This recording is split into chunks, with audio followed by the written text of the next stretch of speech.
The pen scratched across the divorce papers one final time, and just like that, Lena Hart ceased to exist in Adrian Voss's world.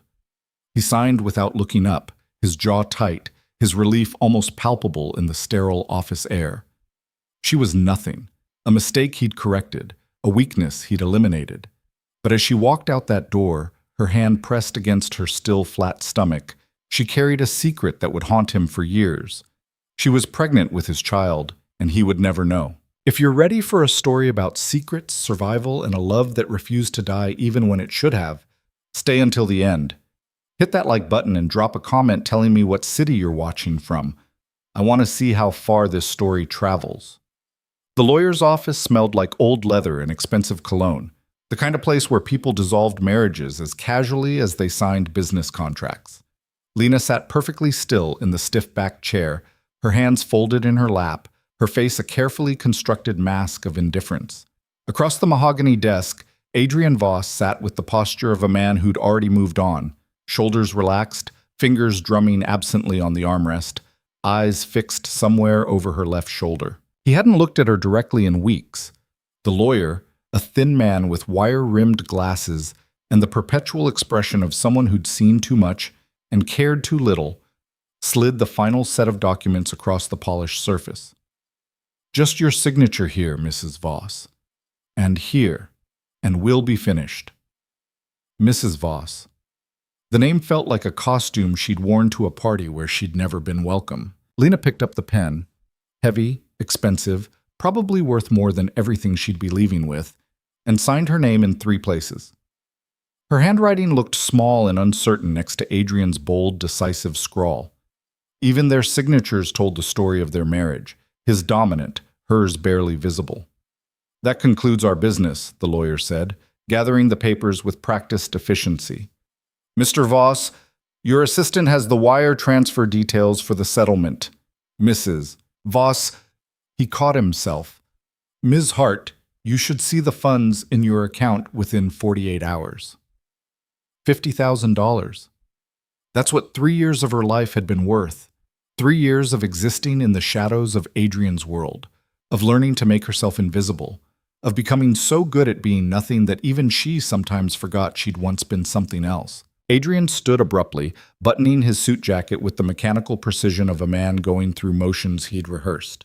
He was devastating in the way dangerous things often were, sharp-featured, dark-eyed, with the kind of presence that made rooms feel smaller. At 34, he'd built an empire that existed in the gray spaces between legal and criminal, though everyone knew which side he truly belonged to. I'll have my driver take you wherever you need to go, he said, his voice flat, professional. He could have been speaking to a stranger. After that, I don't want to see you again. Don't contact me. Don't try to reach out through mutual acquaintances. We're done. Lena felt something crack inside her chest, but her face remained perfectly still. She'd learned that trick early in their marriage, how to break without showing it. I understand, she said quietly. For just a second, something flickered across Adrian's face. Regret maybe, or relief, or just fatigue. Then it was gone, replaced by the same cold indifference he'd shown her since the day he'd told her their marriage was over. I'm sorry it didn't work out, he added, and the politeness of it was somehow worse than cruelty would have been. Lena stood, smoothing down the simple black dress she'd chosen that morning. Not too expensive, not too cheap, nothing that would make her memorable. She'd become expert at being forgettable. So am I, she said, and meant it in ways he would never understand. She walked out of that office with her head high and her hands steady, even though her entire world was imploding. The elevator ride down 14 floors felt like falling in slow motion. In the lobby, Adrian's driver, a silent, efficient man named Marcus, who'd never said more than 5 words to her, waited by the gleaming black Mercedes. Where to, ma'am? He asked, holding the door open. Lena gave him the address of the small apartment she'd been renting for the past month, the place Adrian didn't know about. She'd been preparing for this, carefully moving her few possessions out of his penthouse bit by bit, creating an exit strategy the way someone might plan an escape from prison. The city slid past the tinted windows, glass towers and concrete, wealth and poverty existing side by side, the architecture of a place that didn't care who you were as long as you had money. She'd grown up in a neighborhood where people didn't have drivers or lawyers or $50,000 divorce settlements. She'd climbed out of that world by sheer determination, put herself through community college, worked 3 jobs, built something resembling a future. Then she'd met Adrian at a charity gala where she'd been serving champagne. He'd looked at her like she was the only person in the room. For a girl who'd spent her whole life being invisible, that attention had been intoxicating, addictive, dangerous. "We're here, ma'am," Marcus said, pulling up in front of a building that desperately needed new paint.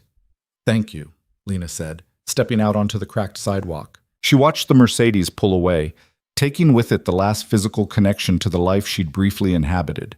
Then she climbed the 3 flights to her apartment, locked the door behind her, and finally, let herself feel it. The grief hit her in waves. She sank onto the worn couch and wrapped her arms around herself, shaking with silent sobs. Not for Adrian, exactly. For what she'd thought they might become. For the version of herself she'd lost trying to be what he needed. For the impossible situation she now found herself in. Pregnant. The word echoed in her mind like a bell tolling. She'd known for 2 weeks, had stared at those 2 pink lines on the test with a mixture of terror and wonder. Part of her had wanted to tell him immediately, to see if maybe, just maybe, it would change things. But she'd seen the relief in his eyes when he'd asked for the divorce, heard the finality in his voice when he'd explained that their marriage had been a mistake, that she didn't belong in his world, that he needed someone who understood the complexities of his life, someone from his world, someone who wasn't a constant reminder that he'd let sentiment override judgment. If she told him about the baby, he would do the right thing. She knew that much about Adrian Voss. He had a twisted sense of honor. He'd insist they stay married. He'd provide for the child financially. He'd build a cage of obligation around both of them and call it responsibility. And she would spend the rest of her life watching him resent her. Worse, far worse, she'd bring a child into his world. The world of late-night phone calls and mysterious meetings. The world where men showed up at the penthouse with blood on their knuckles and fear in their eyes. The world where Adrian conducted business that made lawyers nervous and accountants carefully ignorant. She'd been naive when they'd met, but 3 years had taught her exactly what Adrian Voss was. Not just who, what. A crime lord. A man who controlled territory and people with the same casual efficiency he used to sign divorce papers. No, she couldn't do that to a child. Her child. The decision crystallized in her mind with brutal clarity. She would disappear, completely. Take the settlement money and vanish into a life where Adrian Voss would never find her, where her baby could grow up without the shadow of that world hanging over them.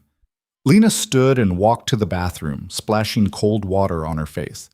The woman in the mirror looked older than 26, tired. But underneath the exhaustion, there was something else, a hardness that hadn't been there 3 years ago.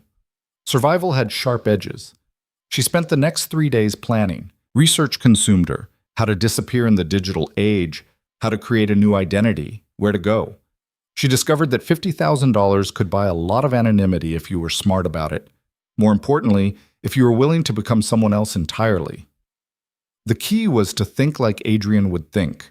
He was methodical, strategic, always 3 moves ahead. If she ran and stayed herself, kept using her name, her social security number, her history, he'd find her eventually. Not because he cared, but because he was the kind of man who didn't leave loose ends. But if she became someone new... Lena found the solution in a bar 3 blocks from her apartment. The woman's name was Sarah, though she introduced herself with a tired laugh as, "Whoever you need me to be, honey." She was perhaps 40, with the worn beauty of someone who'd lived hard and survived it, and she offered services that existed in the same gray world Adrian inhabited. "New identity?" Sarah said over cheap whiskey. "That's doable. Expensive, but doable. You running from the law or from a man?" "Does it matter?" Lena asked. Sarah studied her with eyes that had seen everything twice. "I guess it doesn't. You've got that look, the one women get when staying means dying, even if it's just dying inside." "How much?" $20,000 for the full package. Birth certificate, social security card, driver's license. Complete backstory that'll hold up to casual investigation. For another 5, I can make your old identity very boring. Scattered records, vague employment history, the kind of paper trail that makes people lose interest. Lena did the math. 25,000 gone, 25,000 left. It would have to be enough. I'll need to be someone completely different, she said. Different name, different history. Someone who couldn't possibly be connected to who I am now. Sarah nodded slowly. You want my advice? Pick something close enough to remember but far enough to sell. Keep your first initial if you can. Makes the transition easier. And don't go too exotic. Middle America, basic background, the kind of person nobody looks at twice. Mara, Lena said suddenly. The name had come from nowhere, but it felt right. Mara Clark. Works for me. Where's Mara from? Somewhere small, Midwest. A town that's just a name on a map. And what does Mara do? Lena thought about her real skills, the ones she'd had before Adrian, before champagne and penthouses. Administrative work, data entry, the kind of job that's everywhere and nowhere. Boring as hell. Perfect. Sarah raised her glass. To Mara Clark, whoever she turns out to be. The transaction took 8 days. Sarah worked with the efficient professionalism of someone who'd done this countless times. Lena memorized her new history. Born in Cedar Rapids, Iowa, moved around for various temp jobs, no living family, no notable achievements, a life so unremarkable it was nearly invisible. On the 9th day, Lena Hart withdrew the remaining $25,000 in cash, left her apartment key on the counter, and walked away from everything she'd been. She took a bus to the train station, then a train to a city 5 states away. In a truck stop bathroom, she dyed her light brown hair to a deeper auburn and cut it shorter. She threw away her old clothes and bought new ones from a thrift store, nothing like what she'd worn before. Not the cheap clothes of her youth or the expensive but understated pieces Adrian had preferred. Just normal. Forgettable.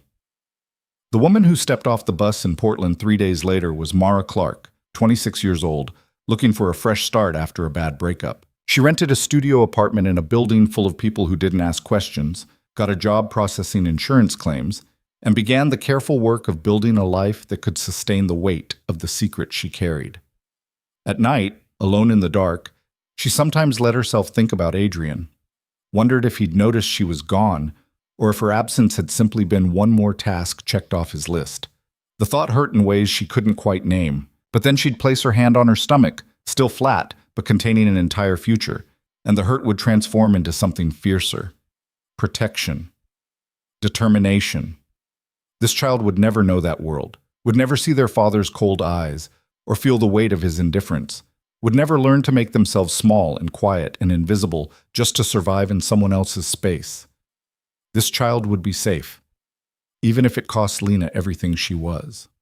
Meanwhile, in a city Lena had left behind, Adrian Voss sat in his office high above the glittering streets and stared at a financial report he wasn't reading. His assistant had mentioned, almost casually, that the settlement funds had been withdrawn entirely. Cash. Untraceable. Should I track where she went? Marcus had asked. Adrian had almost said yes.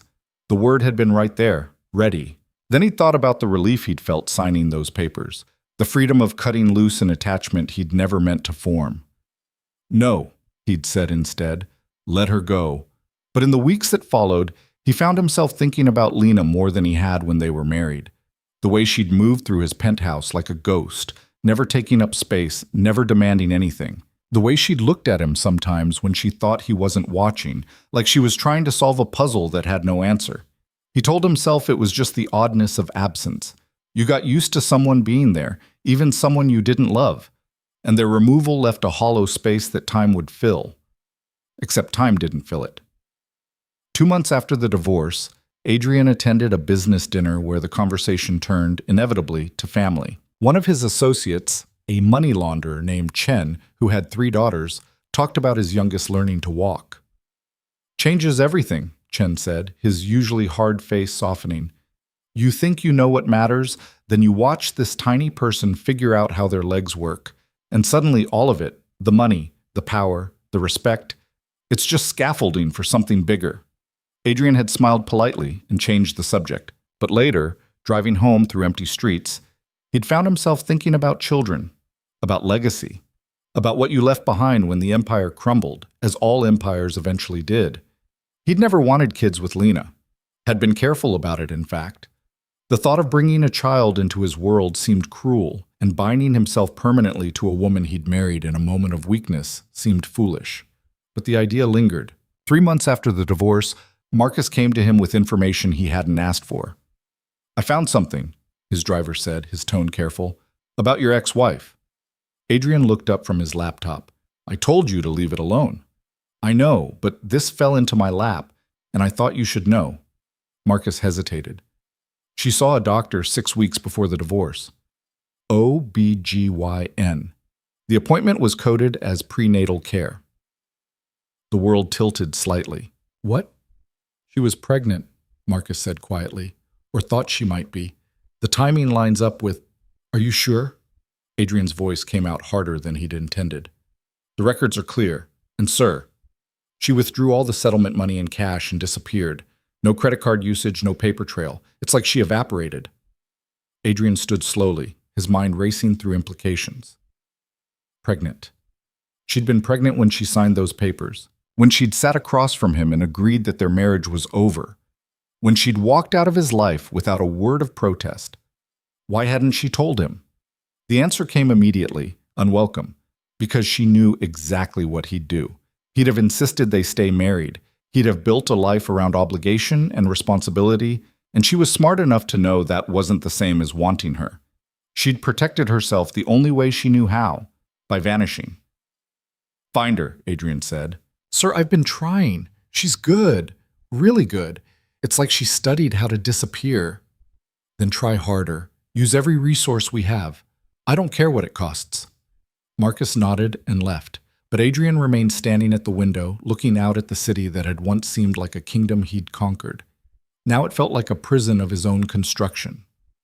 Somewhere out there, Lena was carrying his child, or maybe had already had the baby. The thought made his chest tight in a way he didn't recognize. He'd spent 3 years married to her and had never really seen her.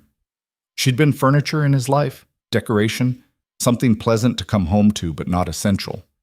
He told himself he was being kind by ending it quickly, cleanly, before resentment turned to cruelty. Now he wondered if the cruelty had been in how little he'd cared to know her at all. The search began that night. Adrian put people on it. Investigators, hackers, street-level contacts who owed him favors. He fed them what little he knew, her real name, her background, her employment history before they'd met.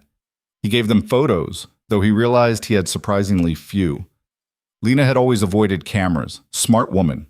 Weeks turned to months. Every lead evaporated. She'd covered her tracks with a thoroughness that suggested planning, which meant she'd been preparing to leave long before he'd asked for the divorce. That knowledge stung more than it should have. 6 months after the divorce, Adrian got a call from one of his investigators. "I found something. Maybe. Woman matching her description, different name, living in Portland. But sir, if it's her, she's really committed to the new identity. Complete backstory, employment records, the works. Send me the address." "Sir, if you show up—" "I said send me the address."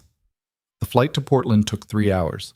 Adrian spent it drinking scotch and rehearsing conversations in his head, though none of them sounded right. What do you say to a woman you'd discarded, who'd then erased herself from existence? How do you explain that you'd made a mistake without admitting you'd been cruel? The address led to a building that made his teeth ache. Crumbling brick, broken intercom, the smell of old garbage and older dreams.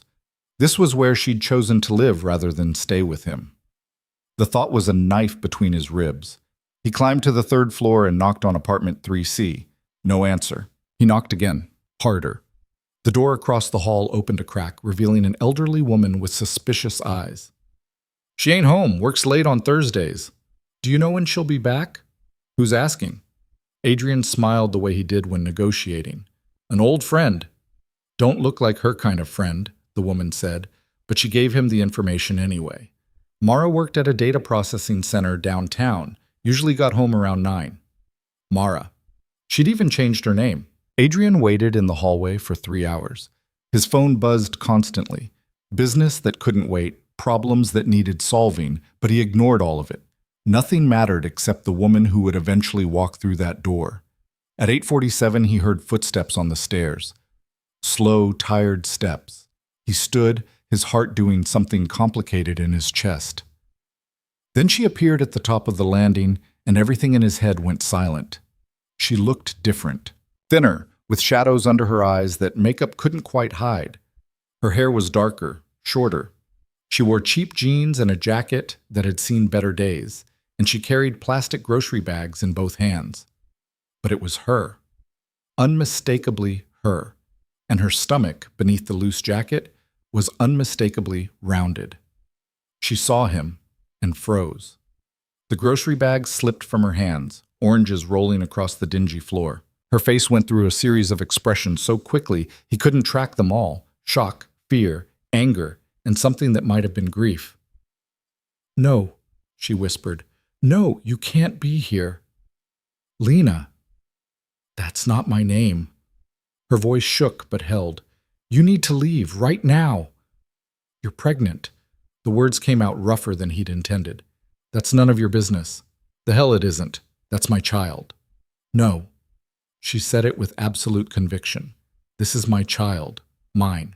"You signed away any claim to anything of mine 6 months ago." Adrian took a step toward her, and she backed against the wall, her hands moving protectively to her stomach. The gesture hit him harder than any punch he'd ever taken. "I'm not going to hurt you," he said, trying to gentle his voice.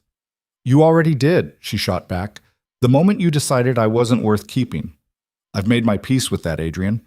I've built a life that doesn't have you in it, and I'm asking you, I'm begging you, to respect that and walk away." "I can't." "Why?" The word came out broken. "Why now? You didn't want me. You made that perfectly clear. You said I didn't belong in your world, that I was a mistake you needed to correct. So I corrected myself out of your life. Problem solved." "I was wrong." Lena laughed, and it was the saddest sound he'd ever heard. "Oh, you were wrong. But not about that. You were right. I don't belong in your world. What you were wrong about was thinking I'd ever let my child be part of it either." "Our child," he corrected.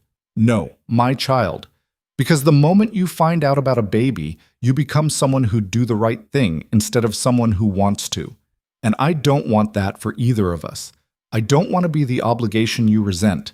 I don't want to raise a child watching their father go through the motions of caring while secretly wishing we'd never existed."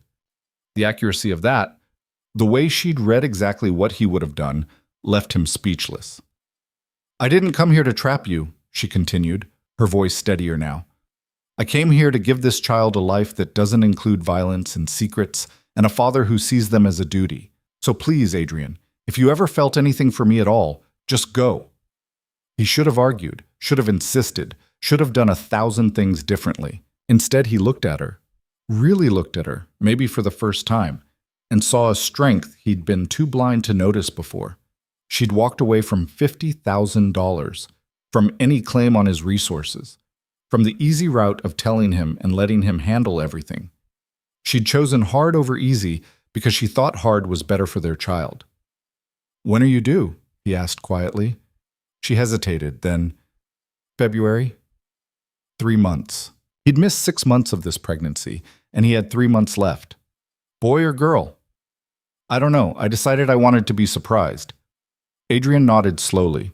His mind was working through scenarios, calculating angles, trying to find the move that would give him what he wanted without causing more damage. But Lena had already thought 3 moves ahead of him. "There's no angle here," she said, reading his expression with unnerving accuracy. "No compromise that works. Either you let me go and trust that I'll give this child a good life, or you force your way in and prove that I was right to run. Those are your only choices. That's not fair." "Fair?" Her voice rose. "You want to talk about fair? You married me because I was convenient. You divorced me because I became inconvenient. You ignored me for 3 years, and now you want to claim rights to a child you never knew existed until an hour ago. Don't talk to me about fair, Adrian." The truth of it burned. "I'm sorry," he said, "for all of it. For not seeing you when you were right in front of me, for being so focused on my world that I didn't notice I was suffocating yours, for making you feel like you had to erase yourself just to be free of me." Tears spilled down her cheeks, but her voice stayed strong. "Sorry doesn't change anything. Sorry doesn't make you a different person. Sorry doesn't make your world safe for a child." "I could change," he tried. "Could you?" She wiped her eyes roughly. "Could you really walk away from everything you've built, everyone you've hurt to build it? Could you become someone new, just like that?" No, he couldn't. They both knew it. Let me help, he said instead. Money, at least. Protection. I have enemies, Lena. If they find out about the baby, they won't. Because you're not going to tell them. Because you're going to walk away and let me stay dead to your world. She straightened, her hand still protective on her stomach. That's the only help I need from you. Silence. Distance. The courtesy of forgetting I exist. Adrian felt something inside him tear. But what could he say? That he'd suddenly developed feelings for a woman he'd barely noticed during their marriage? That he wanted to be a father when he'd built his entire life around the opposite of family values? She was right about all of it. I need you to say it, Lena pressed. I need to hear you promise that you'll let this go. That you won't send people to follow me. That you won't turn this into another problem to solve. Promise me, Adrian. The words stuck in his throat. Promising meant accepting loss. It meant walking away from a child he hadn't known he wanted until the possibility of never knowing them became real. But it also meant giving Lena what she deserved, the freedom to build something that wasn't poisoned by his world. I promise, he finally said. I won't look for you. I won't interfere. I'll let you disappear. Relief and something like grief crossed her face. Thank you. They stood in that dingy hallway, two people who'd briefly shared a life and would now share a child from opposite sides of an unbridgeable distance. If you ever need anything, he started. I won't. But if you do, Adrian? She said his name like a door closing. This is goodbye. The real one. The one we should have had 6 months ago instead of that cold transaction in a lawyer's office. So let me say it properly. Goodbye. Thank you for letting me go, and I hope you find whatever it is you're looking for, even if it's not us. He wanted to argue, wanted to demand, wanted to do what he always did, take control, impose his will, bend the world to his requirements. Instead, he nodded once and turned toward the stairs. Adrian? He looked back. For what it's worth, I think part of you did love me. You just loved your world more. And that's okay. We all make choices about what we can live with. Then she picked up her scattered groceries and disappeared into her apartment, the door closing with a finality that echoed in his chest. Adrian walked back to his car, drove to the airport, flew home. He told Marcus the lead had been wrong, that the woman in Portland was just someone who looked like Lena. He closed the investigation and filed the whole thing under mistakes that couldn't be fixed. But late at night, when business was done and the city glittered below his penthouse windows, he thought about a child he'd never meet growing up in a world he'd never see. He thought about a woman who'd been strong enough to choose hard over easy, because easy meant poisoning their child with proximity to him. And he wondered, with the grief that surprised him with its sharpness, what kind of person he might have been if he'd chosen differently from the start. In Portland, Lena pressed her hand to her stomach and felt the baby move. Strong kicks, insistent life. It's okay, she whispered. He's gone now. We're safe. I promise you're safe. The baby kicked again, as if in response. And in that moment, despite everything, Lena felt something she hadn't felt in years. Hope. Isla Grace Clark came into the world on a freezing February morning, 3 weeks early, and screaming with the fury of someone who'd already decided life wasn't going to push her around. Lena held her daughter for the first time in a hospital room that smelled like disinfectant and old coffee, and felt her entire existence realign around this tiny, red-faced creature who had her father's dark eyes and her mother's stubborn chin. She's perfect, the nurse said, the same thing nurses probably said to every new mother.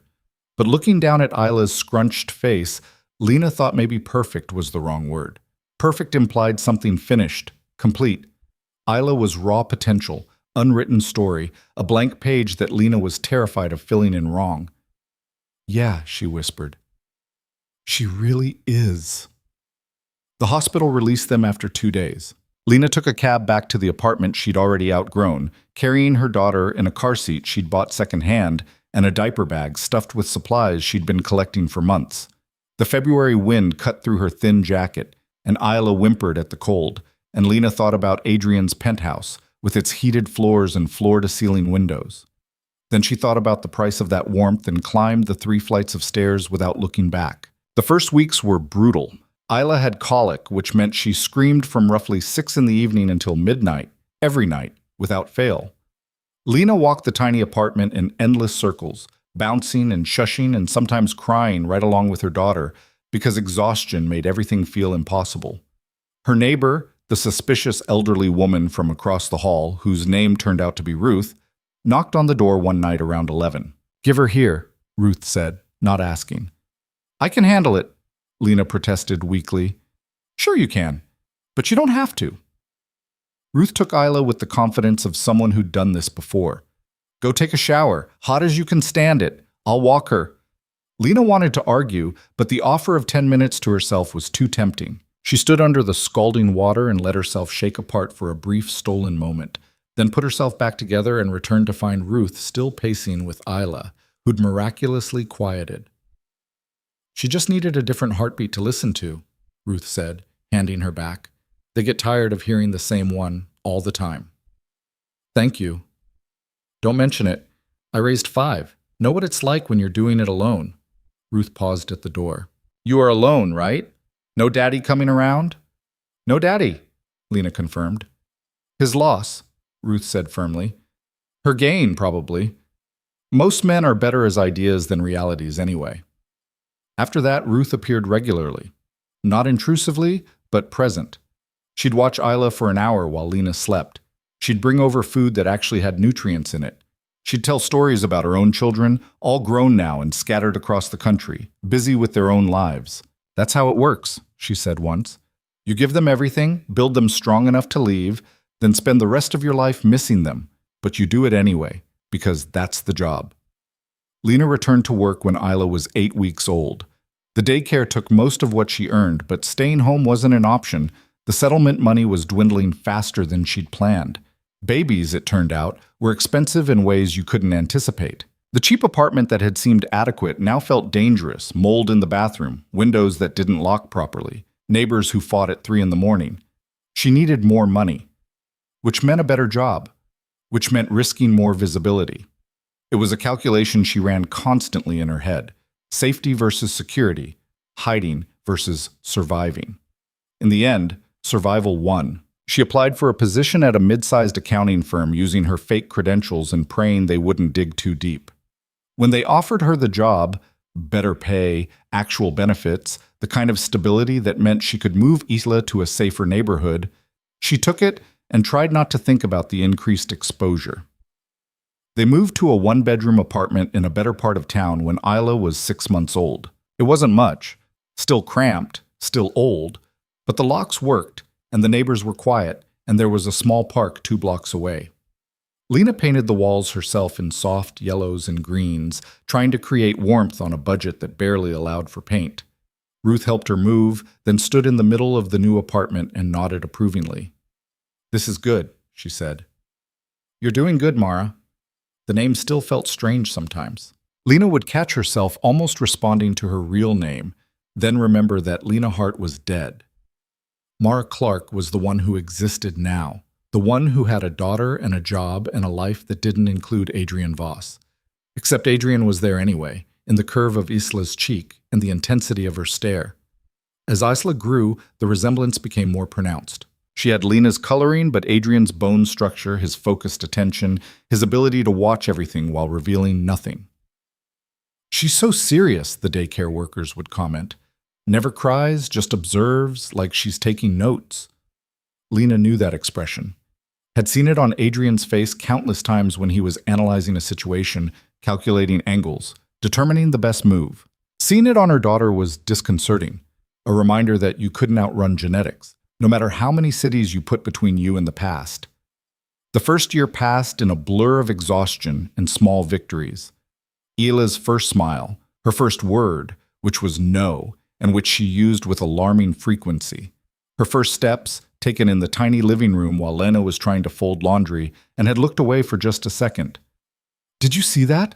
Lena had gasped, dropping a towel. Isla had looked at her with those serious dark eyes, then taken another wobbly step, as if to say, "Of course I can walk. What did you think I was doing this whole time?"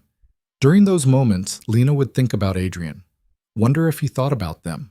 Wonder if he'd kept his promise to stay away, or if somewhere in the back of her mind, she was waiting for him to show up again, to insist on being part of their lives. But he never came. Portland turned to Seattle when Isla was 18 months old, and Lena got spooked by a man who looked too much like one of Adrian's associates. Seattle turned to Denver when Isla was 2.5, after Lena's new boss mentioned his connections to some businessmen on the East Coast, and she'd recognized one of the names. Each move took planning. Each move cost money. Each move meant starting over, new job, new apartment, new identity verification. Lena got better at it, learned the tricks, built a network of contacts who could provide the documents she needed without asking too many questions. "You running from the law or from a man?" one forger asked her in Denver, echoing Sarah's question from years ago. "Does it still matter?" Lena replied. "Guess not. But whatever you're running from must be pretty bad to keep moving like this." Not bad, Lena thought, just powerful. There was a difference. Isla adapted to each move with the resilience of someone who didn't know any different. By the time she was 3, their life had a pattern. New city, new apartment, new routines. Lena would find work, enroll Isla in whatever daycare or preschool she could afford, and build a quiet life that could be dismantled quickly if necessary. "Why do we move so much?" Isla asked when she was 4, helping pack books into boxes for their relocation to Phoenix. Lena had been dreading this question. "Because Mommy's job sends us to different places." "I don't want to go to a different place. I like my school." "I know, baby. But sometimes we have to do things we don't like." "Why?" The eternal question of childhood. Why? "Because that's how we stay safe," Lena said, then immediately regretted it. Isla's eyes, so much like Adrian's it hurt, fixed on her with unsettling intensity. Safe from what? Just safe. That's all that matters. But Isla wasn't satisfied with that answer. She'd inherited her father's mind, his need to understand the full picture. Over the next few years, she'd return to the question in different forms. Why don't I have a daddy? Why don't we have family? Why do you look scared sometimes when we're in crowds?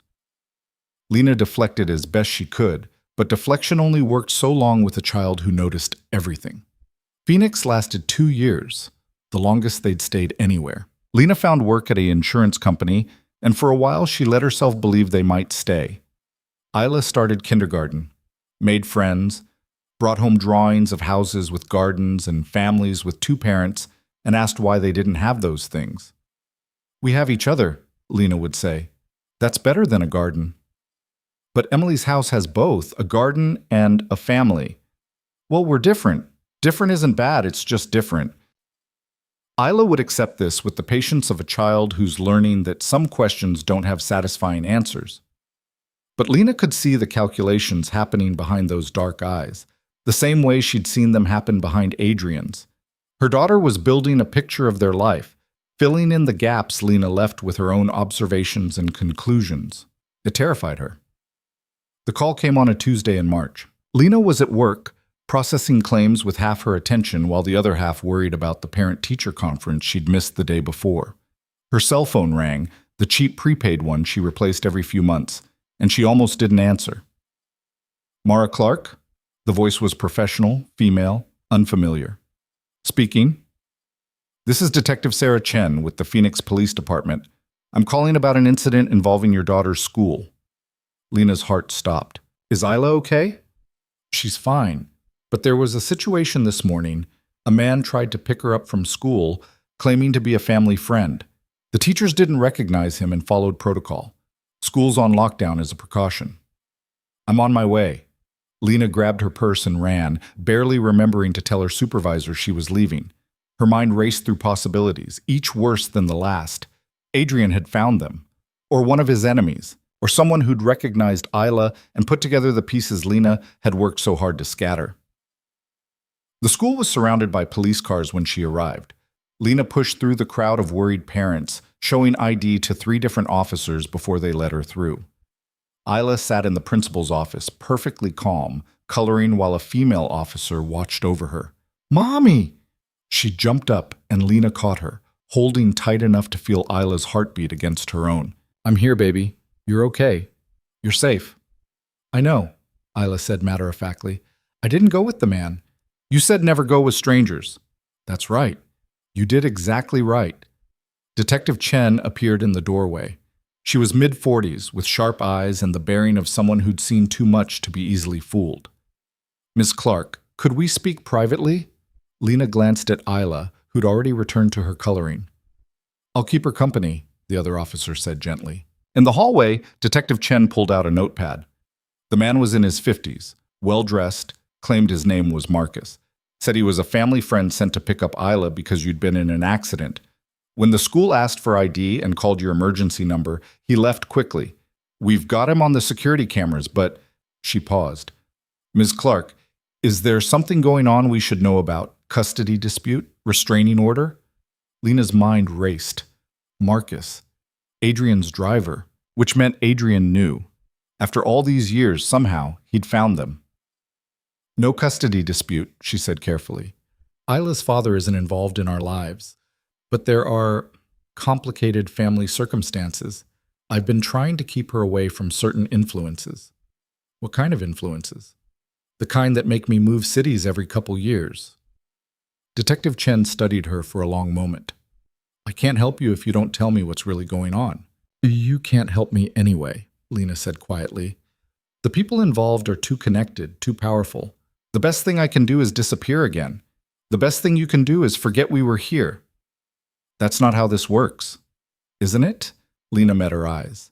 "Tell me honestly, if I told you the father of my child is a crime lord on the East Coast with enough money and connections to make evidence disappear and witnesses forget what they saw, would you be able to protect us?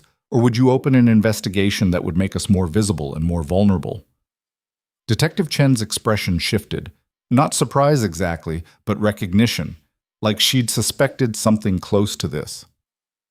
"I can put you in touch with witness protection," she offered. "And tell them what?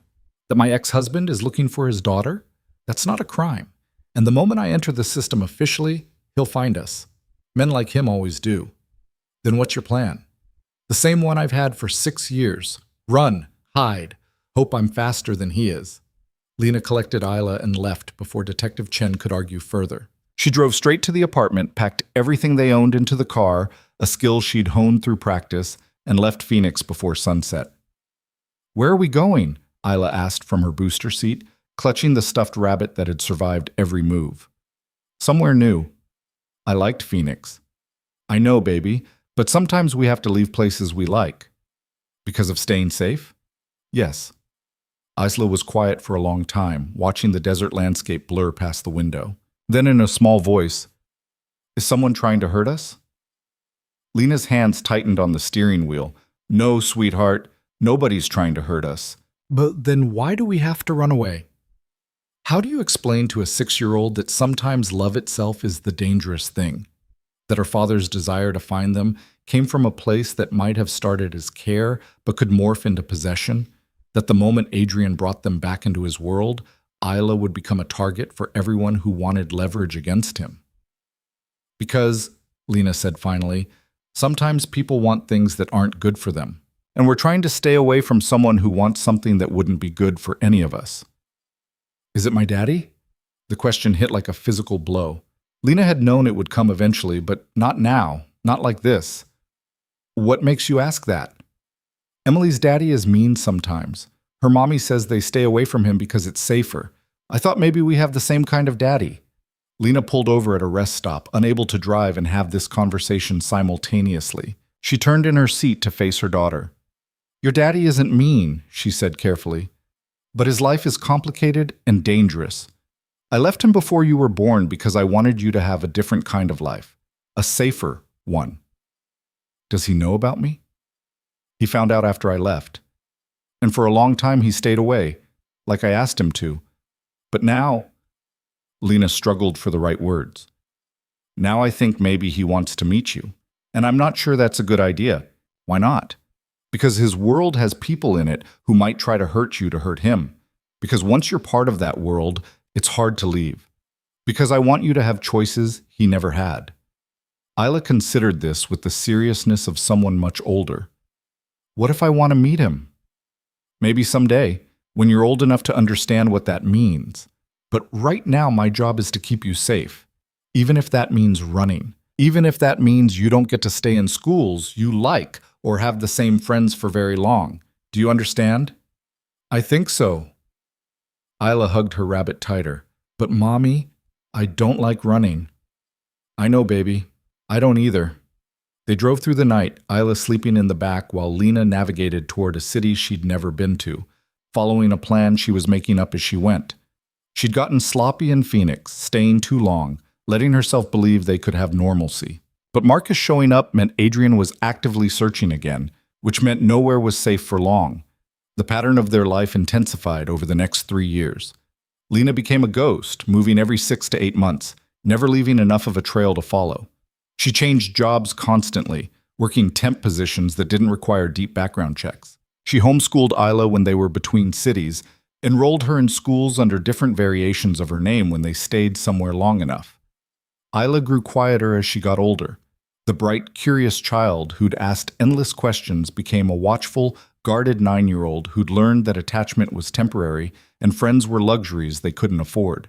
"I don't want to go to another new school," she said, when Lena enrolled her in yet another elementary school in yet another city. "I know.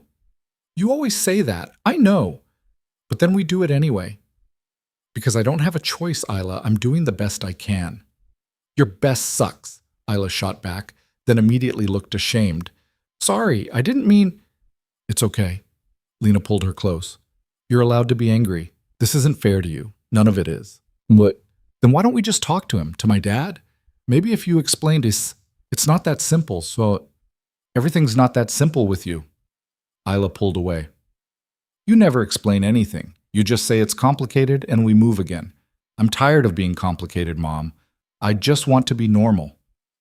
The use of mom instead of mommy hit harder than the words themselves.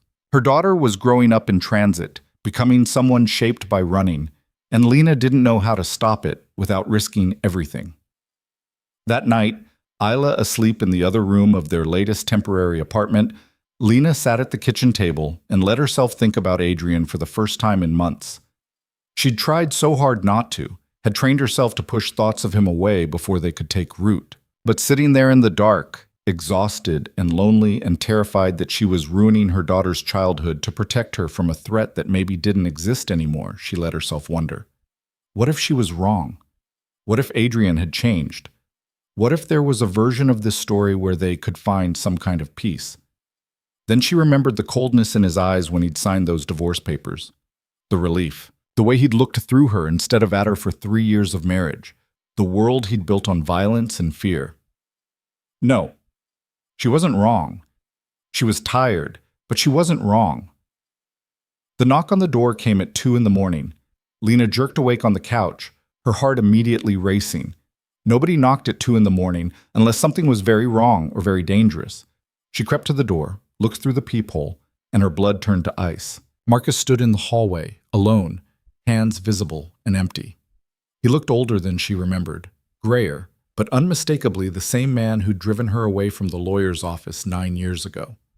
She almost didn't open the door, almost grabbed Isla and ran out the back. But something about his posture, weary, non-threatening, made her hesitate.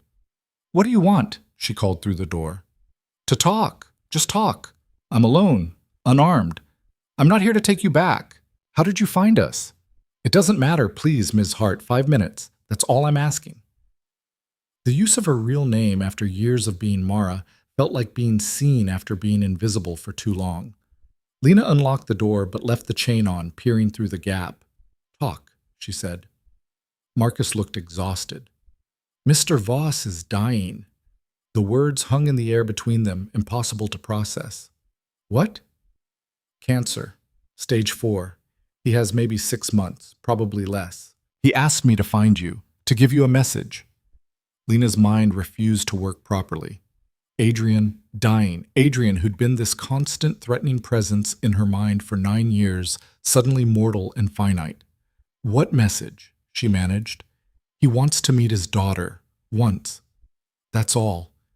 He knows he has no right to ask. He knows what it costs you to stay hidden, but he's dying, and he wants to see her before he goes." Marcus's voice cracked slightly. "I've worked for him for 20 years. I've never seen him beg for anything, but he's begging for this." "No." The word came out automatic, defensive. "Ms. Hart, no. He doesn't get to be dying and suddenly become sympathetic. He doesn't get to upend our lives again because he wants absolution. We're not a comfort to ease him into death. He's not asking for absolution. He's asking for an hour, neutral location. I'll be there. You can bring anyone you want. Just let him see her. Let him tell her. Whatever he needs to tell her. And what do I tell Isla? That the father she's never met is dying and wants to say goodbye to a relationship that never existed? How is that fair to her? It's not, Marcus said simply. None of this is fair. But fair stopped being an option a long time ago. This is just about what you can live with. Can you live with keeping her from him completely? Even now? Lena stared at this man who'd been part of the machinery of her old life, and she wanted to hate him for finding them, for bringing this choice to her door in the middle of the night. I need to think, she said. He doesn't have much time. I said, I need to think. Marcus nodded and pulled out a card with a phone number. When you decide, call this number. I'll arrange everything. And Ms. Hart? He kept his promise. For 9 years, he stayed away. Only started looking again when the doctors gave him the timeline. That has to count for something. He left, and Lena stood holding that card like it was a live grenade. Isla appeared in the hallway, rubbing sleep from her eyes. Who was that? Lena looked at her daughter, 9 years old, dark-eyed, serious, carrying the weight of a childhood spent running. Someone from a long time ago, she said. Go back to bed, baby. But Isla stayed where she was, studying her mother with that unnerving intensity. It was about my dad, wasn't it? There was no point lying anymore. Yes. Is he looking for us again? Not exactly. He's sick, very sick, and he wants to meet you. Oh. Isla processed this information with the careful consideration she applied to everything. Are we going to run again? I don't know yet. I don't want to run anymore, Mom. The admission hung between them, raw, honest, exhausted. Me neither, baby, Lena whispered. Me neither. Lena didn't sleep for the next 3 days. She'd lie in bed staring at the ceiling, running through scenarios like they were equations she could solve if she just found the right variables. Meet Adrian, don't meet Adrian. Let Isla know her father before he died. Protect her from the grief of losing someone she'd just found. Every option felt like choosing between different types of damage. On the 4th morning, Isla came into the kitchen where Lena sat with cold coffee and made a decision for both of them. I want to meet him, she said, no preamble, just that direct way she had of cutting through complications. Isla, I'm 9, not stupid. I know you've been thinking about it. I know it scares you. But Mom, he's dying, and I don't even know what he looks like. Her voice cracked slightly. I don't want to wonder for the rest of my life what he was like. I already wonder enough things. Lena looked at her daughter. When had she gotten so tall, so articulate, so certain of what she wanted? And felt something shift inside her chest. Maybe running had been about her own fear more than Isla's safety. Maybe she'd been so focused on protecting her daughter from Adrian's world that she'd never considered what she was protecting her from knowing. Okay, she heard herself say. Okay, but we do this my way. Neutral location. Public. And the second I think something's wrong, we leave. Understood? Isla nodded solemnly. Understood. Lena called the number Marcus had left. He answered on the first ring like he'd been waiting. She'll meet him, Lena said, but I have conditions. Name them. Public place. Daytime. You're there, but nobody else from his world. No security, no associates, no one who might recognize us or track us afterward. And this is a one-time thing. After this, he leaves us alone. Completely. No matter what happens. Agreed. There's a park in Richmond, Virginia. Bennett Park. It's neutral territory, not connected to any of his operations. Next Saturday, 2 in the afternoon. I'll make sure no one else is around the North Pavilion. Richmond was 2 states away, which meant planning, which meant exposure. But it also meant enough distance that if things went wrong, they could disappear into unfamiliar territory quickly. We'll be there, Lena said, and hung up before she could change her mind. The drive to Richmond took 9 hours, spread over 2 days, because Lena kept finding reasons to pull over and reconsider. They stayed in a cheap motel on the outskirts, and Lena barely touched the takeout she'd bought while Isla methodically ate her chicken nuggets and asked questions Lena didn't know how to answer. What should I call him? Whatever feels right. What if I don't like him? Then we leave. What if I do like him? That was the question that terrified Lena most. Then we deal with it, together. Saturday arrived with cruel sunshine and temperatures warm enough that Lena's jacket felt unnecessary. She dressed Isla in jeans and a purple sweater, nothing fancy, nothing that suggested they'd tried too hard. Her daughter's hair, dark like Adrian's, thick like Lena's, hung loose past her shoulders, and Lena spent 5 minutes braiding it before Isla asked her to stop fidgeting. "I'm not scared," Isla said, watching her mother's hands shake. "You don't have to be scared for both of us. I'm your mother. Being scared is part of the job description." They arrived at Bennett Park 15 minutes early. The North Pavilion was exactly what Marcus had promised: isolated, visible, with clear sight lines in every direction. A few scattered families occupied other parts of the park, far enough away that voices wouldn't carry. At exactly 2 o'clock, a black sedan pulled into the parking lot. Not the Mercedes Lena remembered, something more understated. Marcus got out first, then moved to the passenger side and opened the door. Adrian emerged slowly, and Lena's breath caught. He looked like someone had taken the man from her memories and drained him. He'd always been lean, but now he was gaunt, his expensive suit hanging loose on a frame that had lost too much weight. His dark hair had gone gray at the temples, and his face carried the pallor of someone fighting a losing battle with their own body. But his eyes, those dark, intense eyes that Isla had inherited, were exactly the same. He saw them and stopped, just stopped completely, like he'd forgotten how to move. Marcus murmured something, and Adrian nodded without looking away from Isla. He approached slowly, Marcus staying back by the car, giving them space while maintaining presence. "Hello, Lena," Adrian said, and his voice was rougher than she remembered, scraped raw by treatment or pain or time. "Adrian." She kept her tone neutral, but her hand found Isla's shoulder, a gesture of protection or maybe possession. He looked down at Isla, and something broke across his face, grief and wonder and regret all mixed together into an expression so raw Lena almost looked away. "You're Isla," he said softly. "Yes." Isla studied him with clinical interest.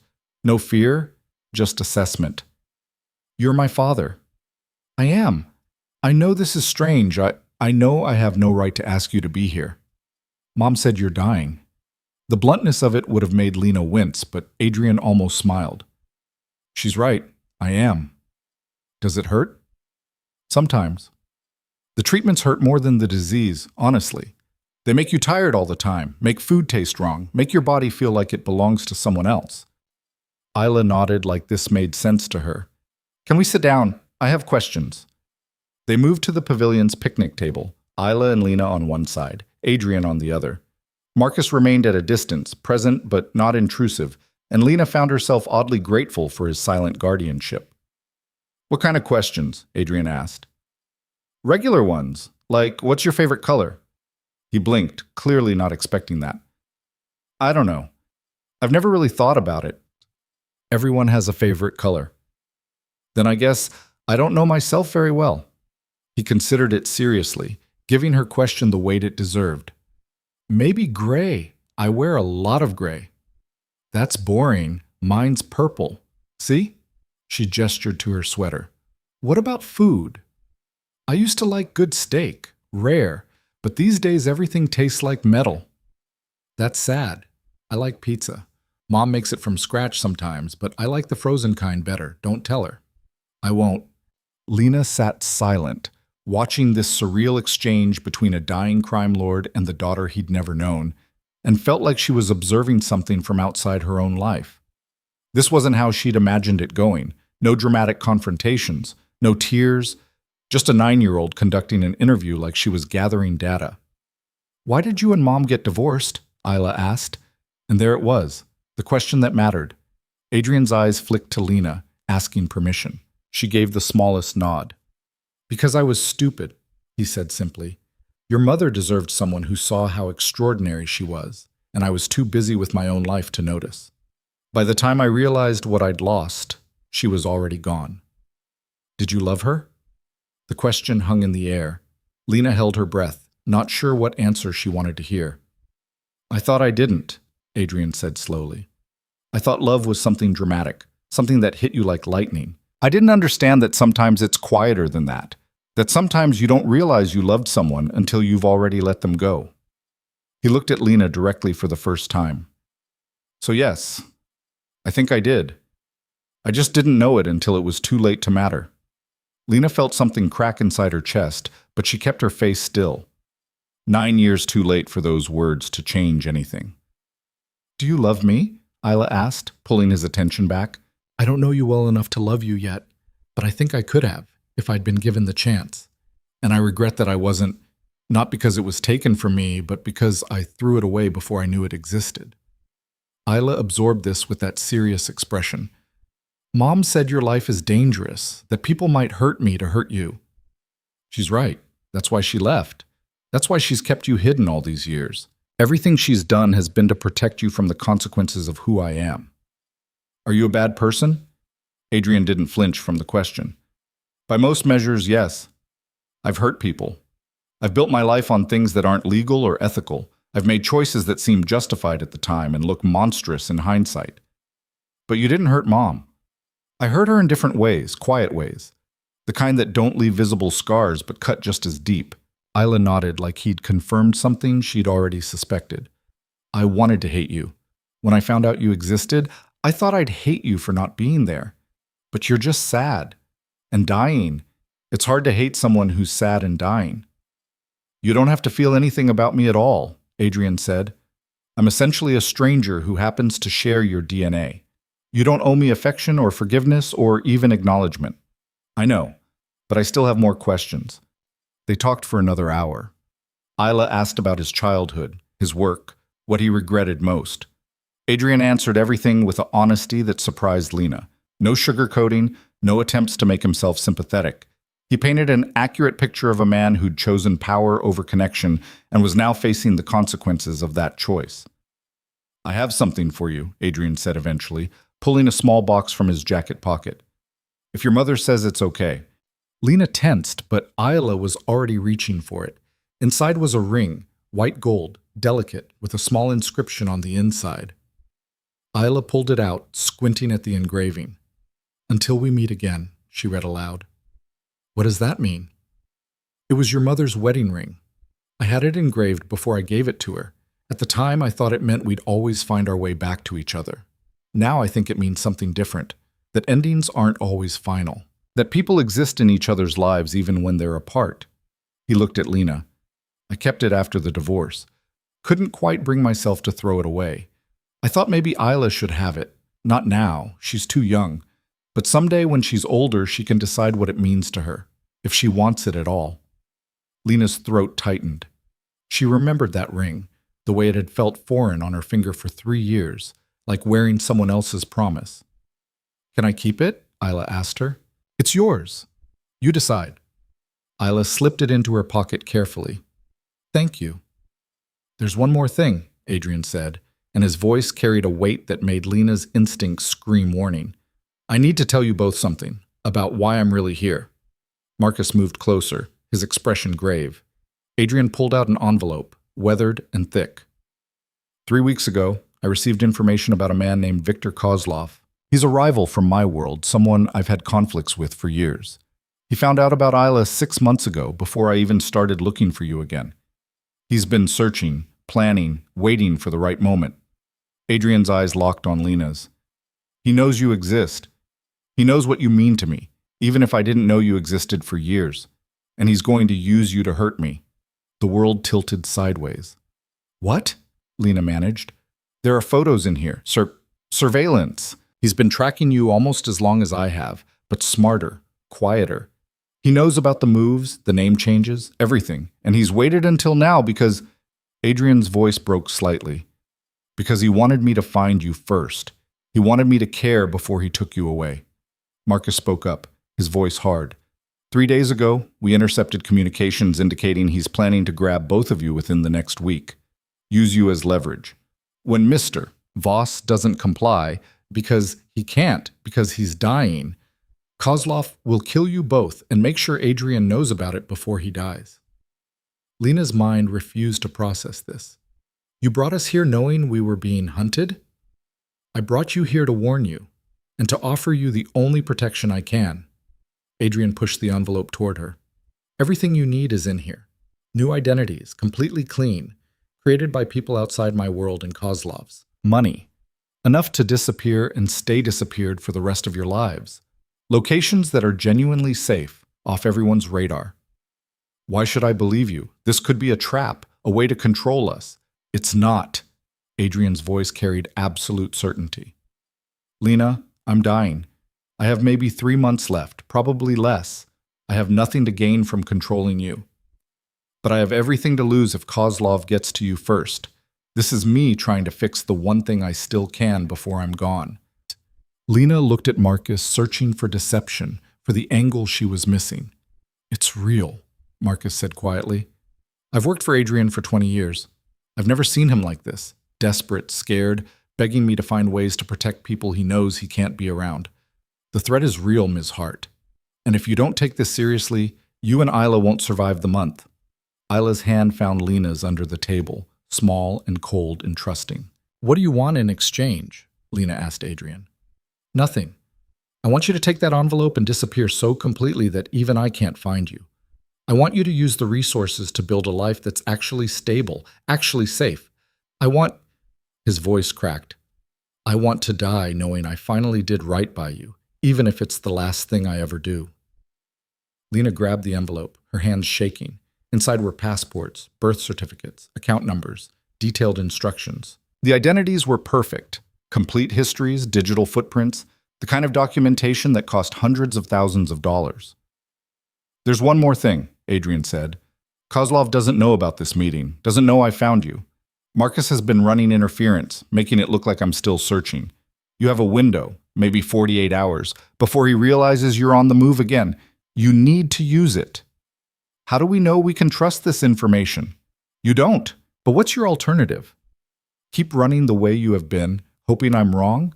Or take the chance that I'm telling the truth because the alternative is worse? He was right, and Lena hated that he was right.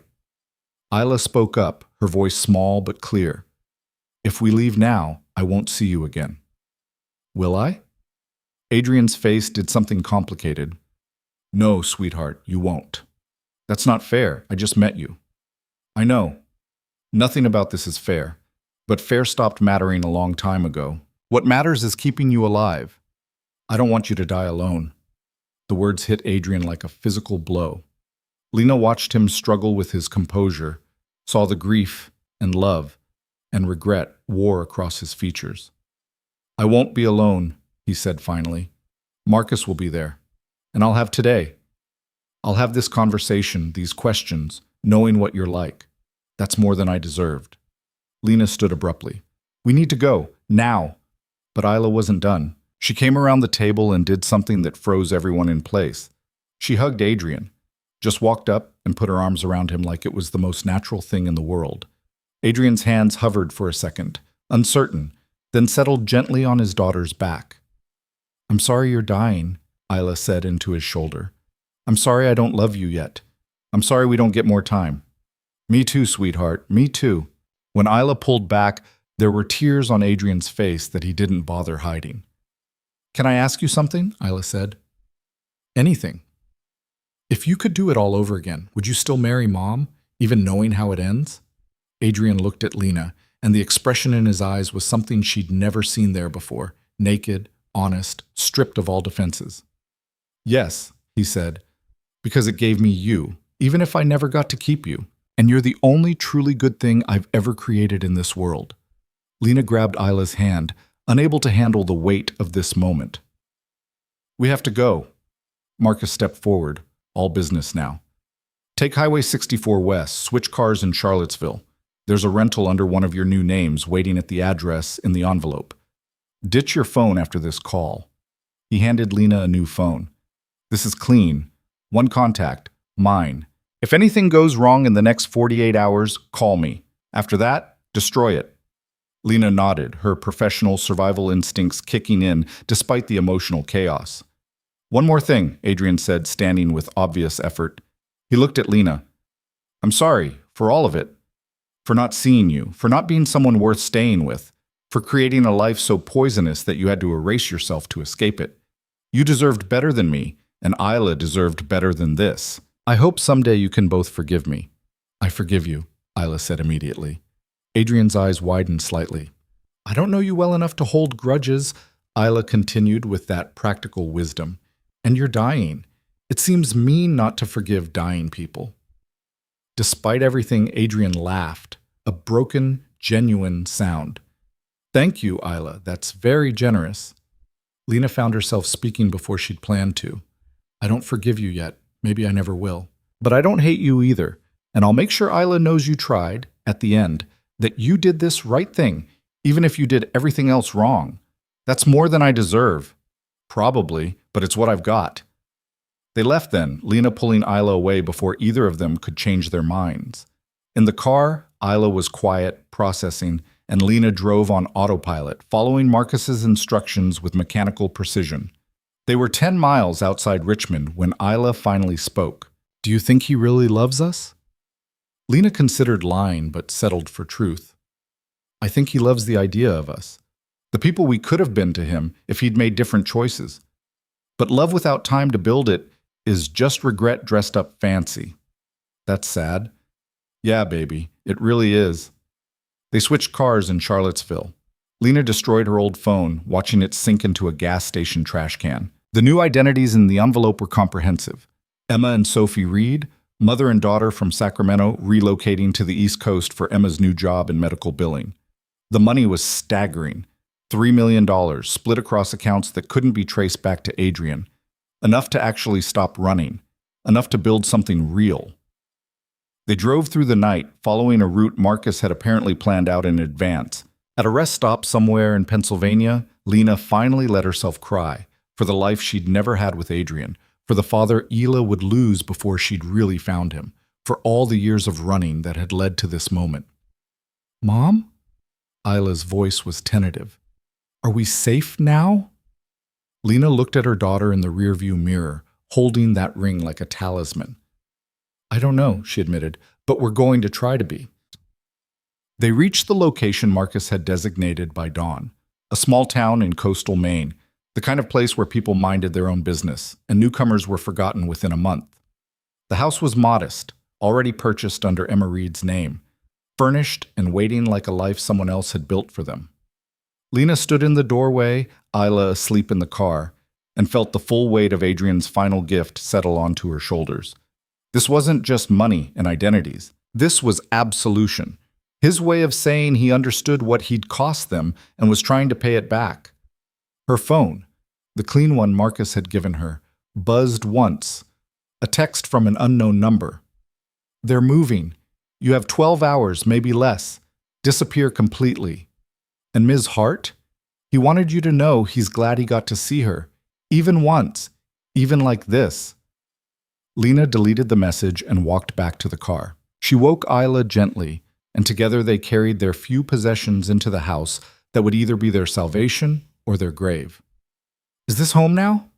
Isla asked, looking around the unfamiliar rooms. "I hope so, baby. I really hope so."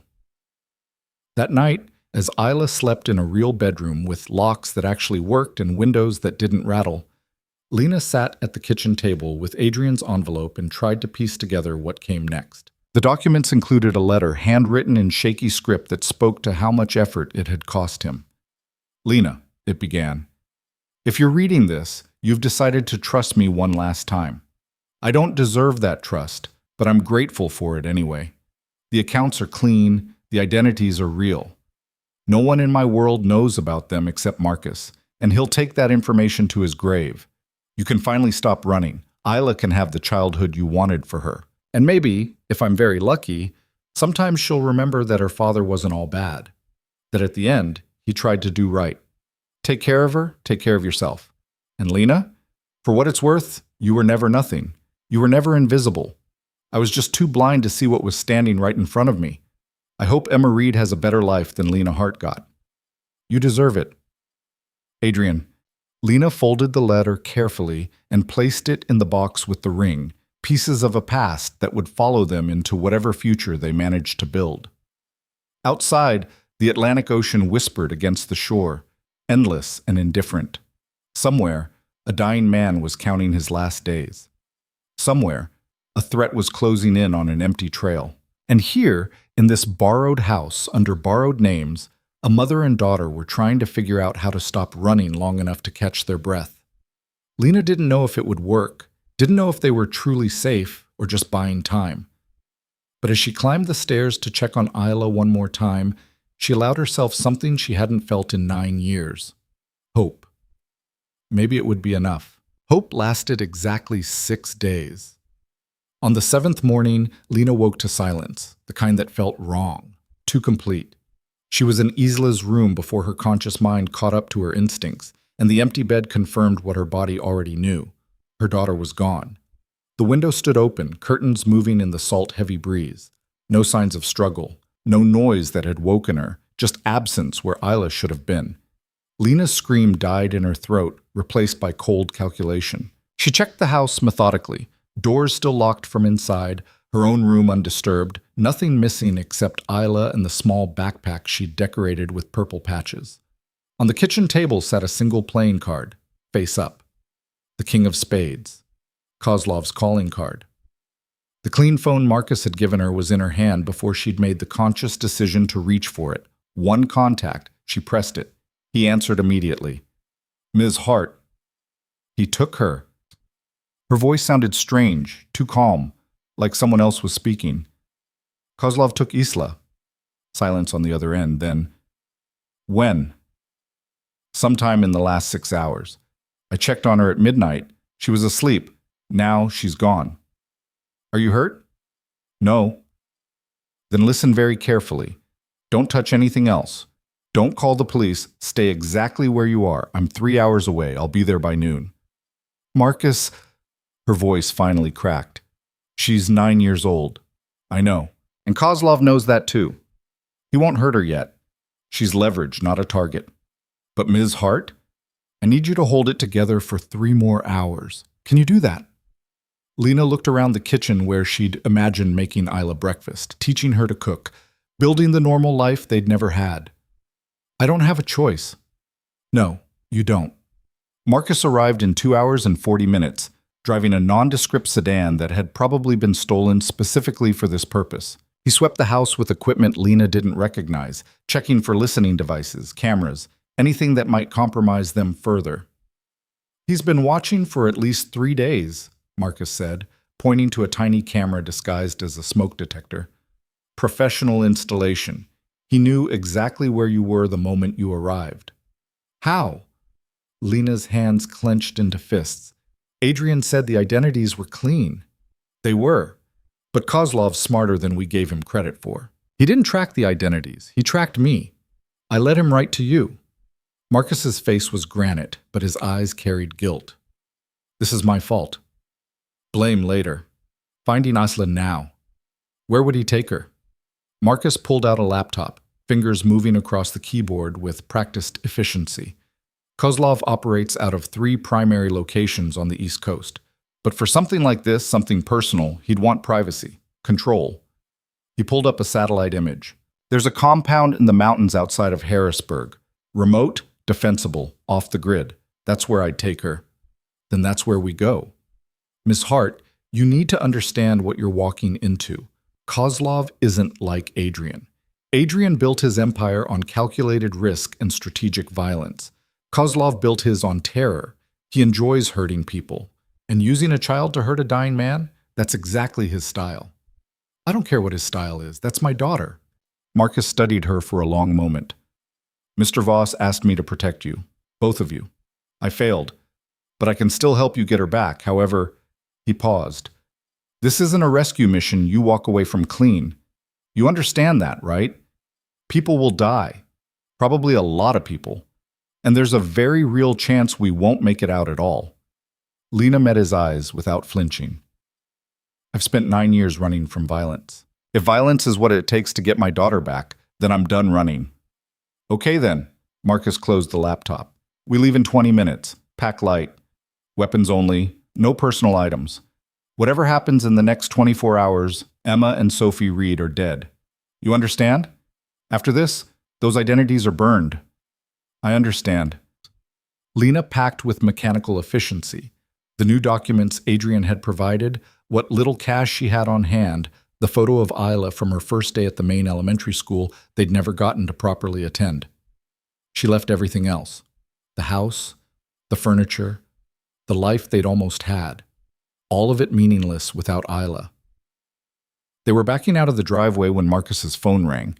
He glanced at the screen and something shifted in his expression. It's him, Kozlov. Answer it. Speaker. Marcus pressed the button.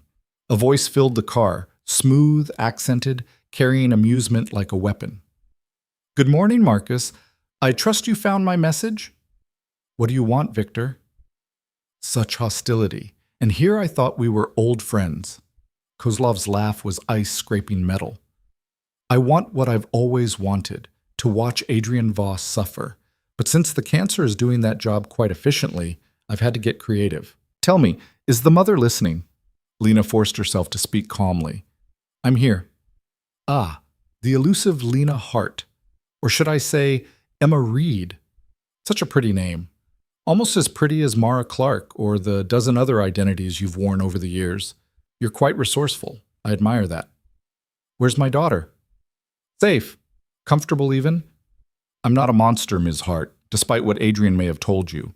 The child is unharmed, well-fed, even entertained. She's currently reading a book about dragons, I believe. She seems quite fond of dragons. The detail was meant to prove he really had her, and it worked. Isla had been obsessed with dragon books for the past 6 months.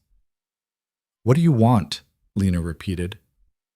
I want Adrian to know that he lost, that his final act of redemption, saving you, protecting his daughter, was futile. I want him to die knowing that everything he touched turned to ash, even his attempts at decency. Midzum, Kozlov's voice hardened.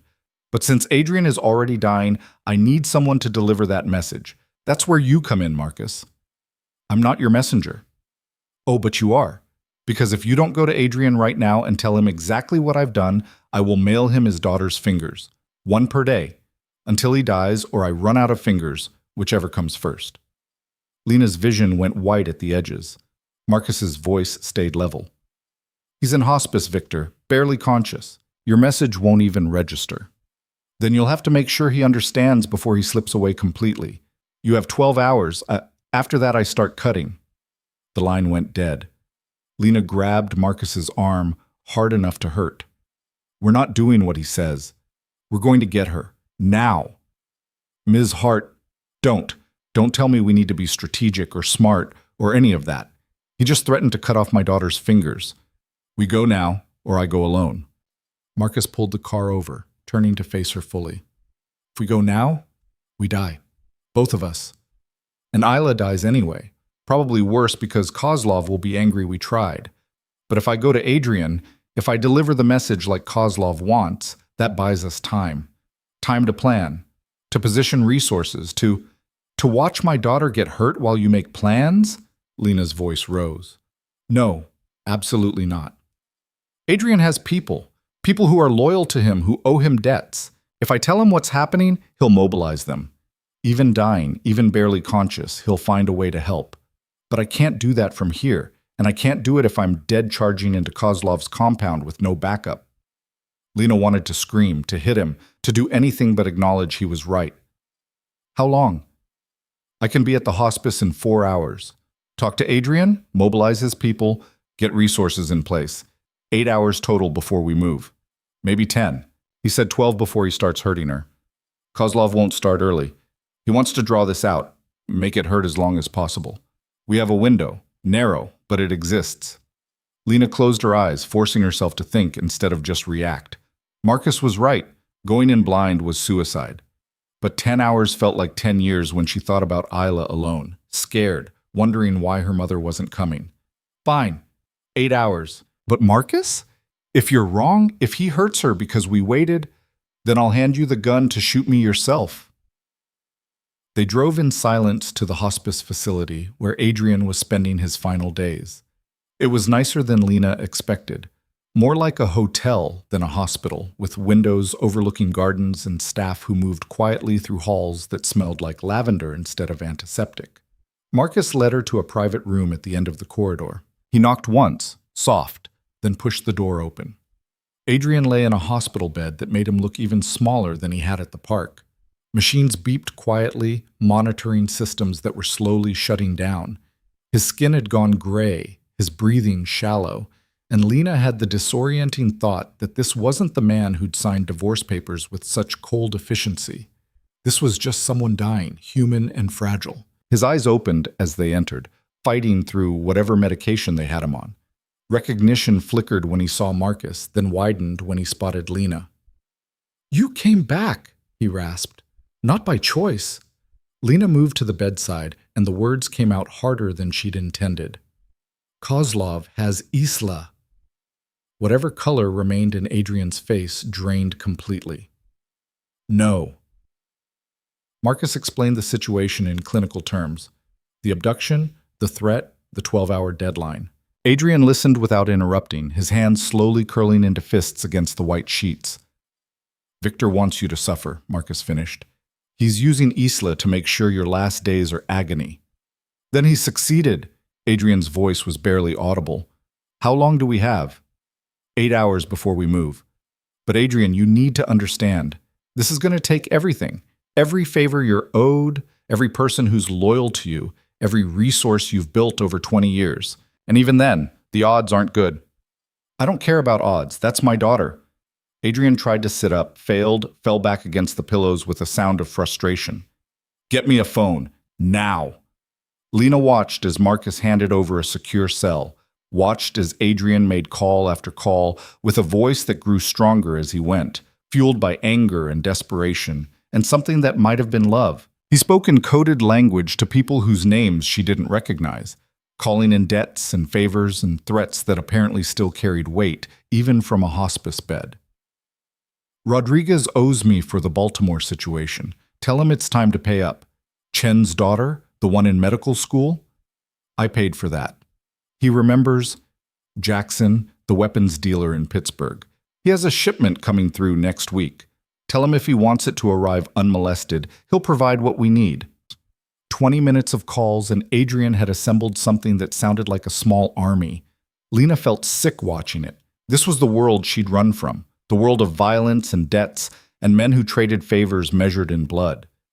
But it was also the only chance Isla had. When Adrian finally lowered the phone, he looked exhausted but focused. "Marcus, you'll lead the team. Take whoever you need. Rodriguez knows the compound. He did a job there 2 years ago. He'll have layouts, security patterns, everything."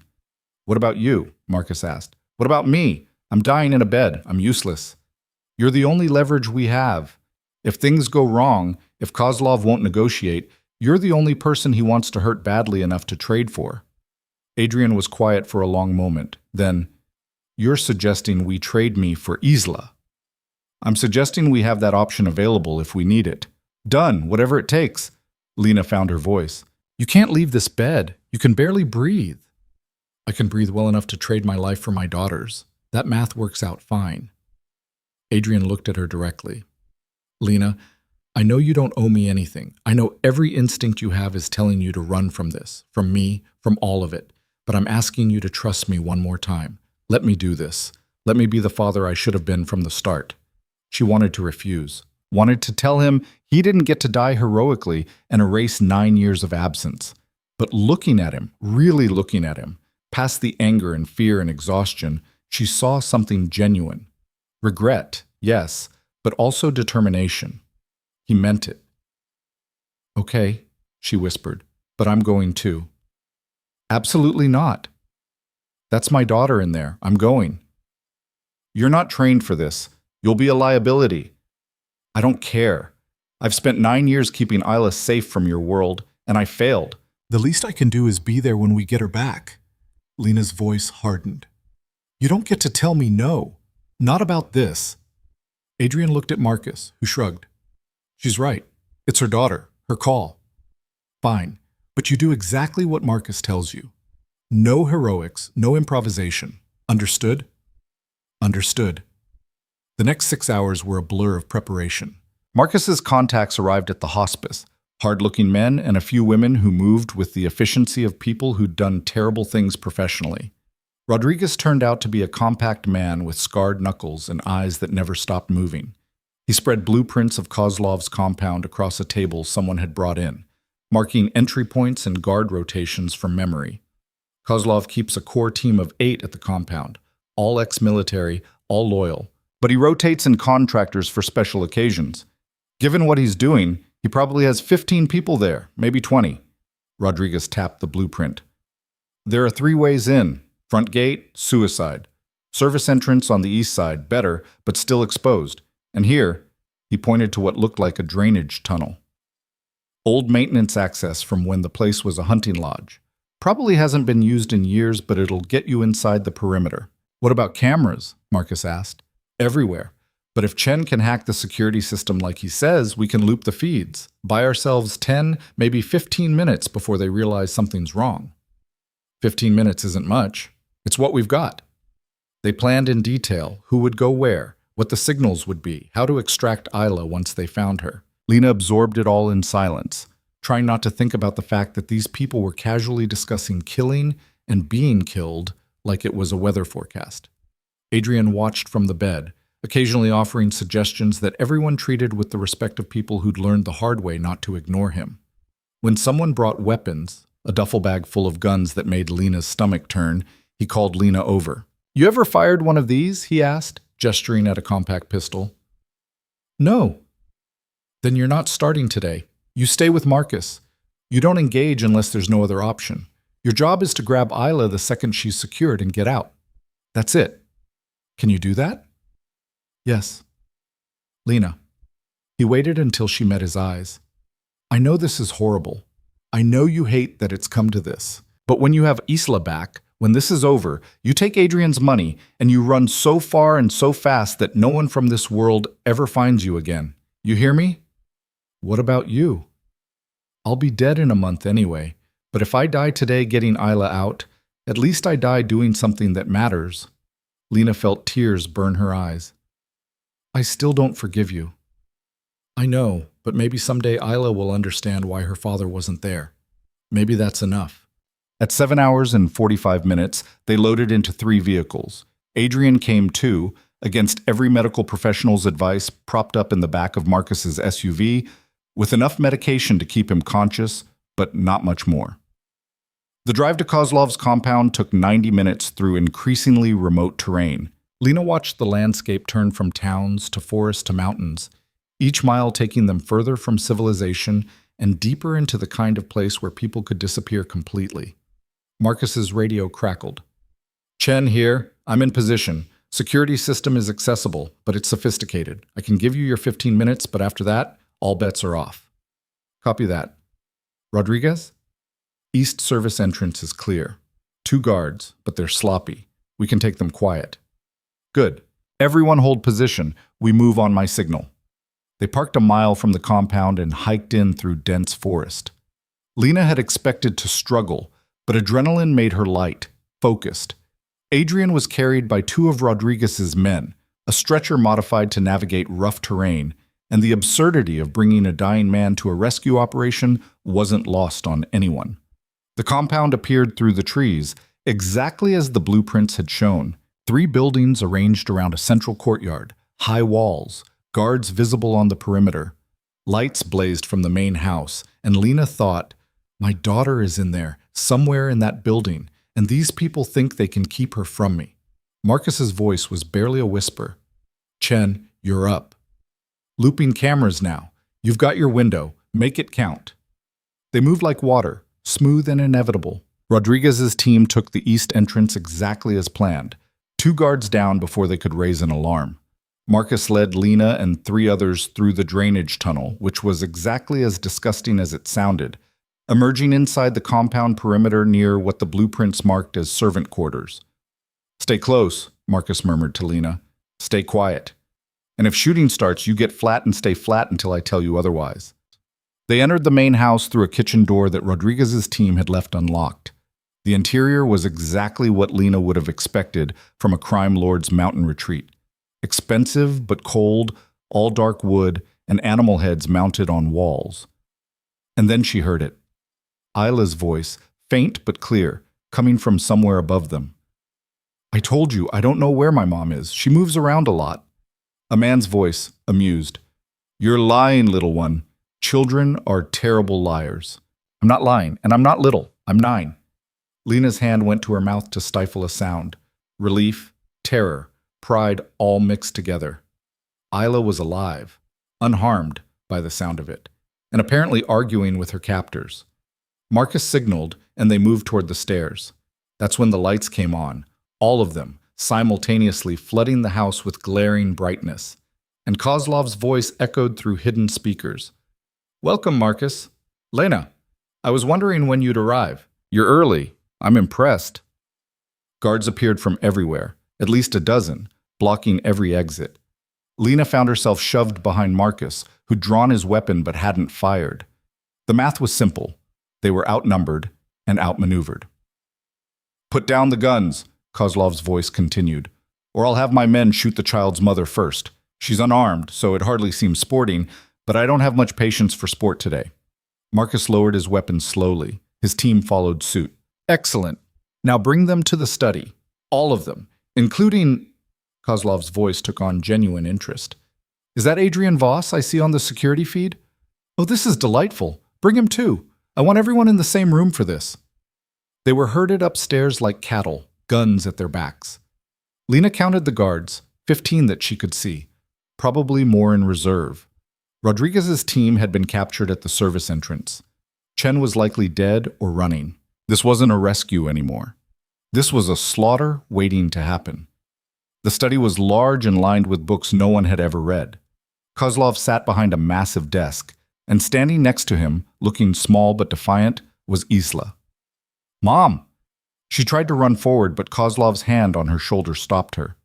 Not yet, child. We have business to conclude first. Kozlov smiled at Lena. She's remarkable, your daughter. Smart, brave. She gets that from you, I think. Certainly not from Adrian.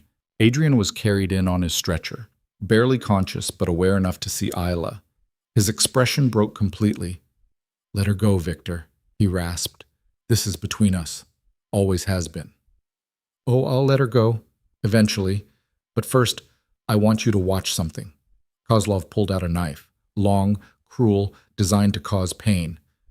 I'm going to cut her, just a little, just enough to scar. And you're going to watch, Adrian. You're going to spend your last days knowing that your daughter carries the mark of your failures on her skin forever. Lena moved without thinking, throwing herself forward. Take me instead, cut me, hurt me, just leave her alone. Kozlov looked genuinely delighted. Now that's interesting. Marcus, would you say that's a fair trade? The mother for the daughter? Marcus's voice was ice.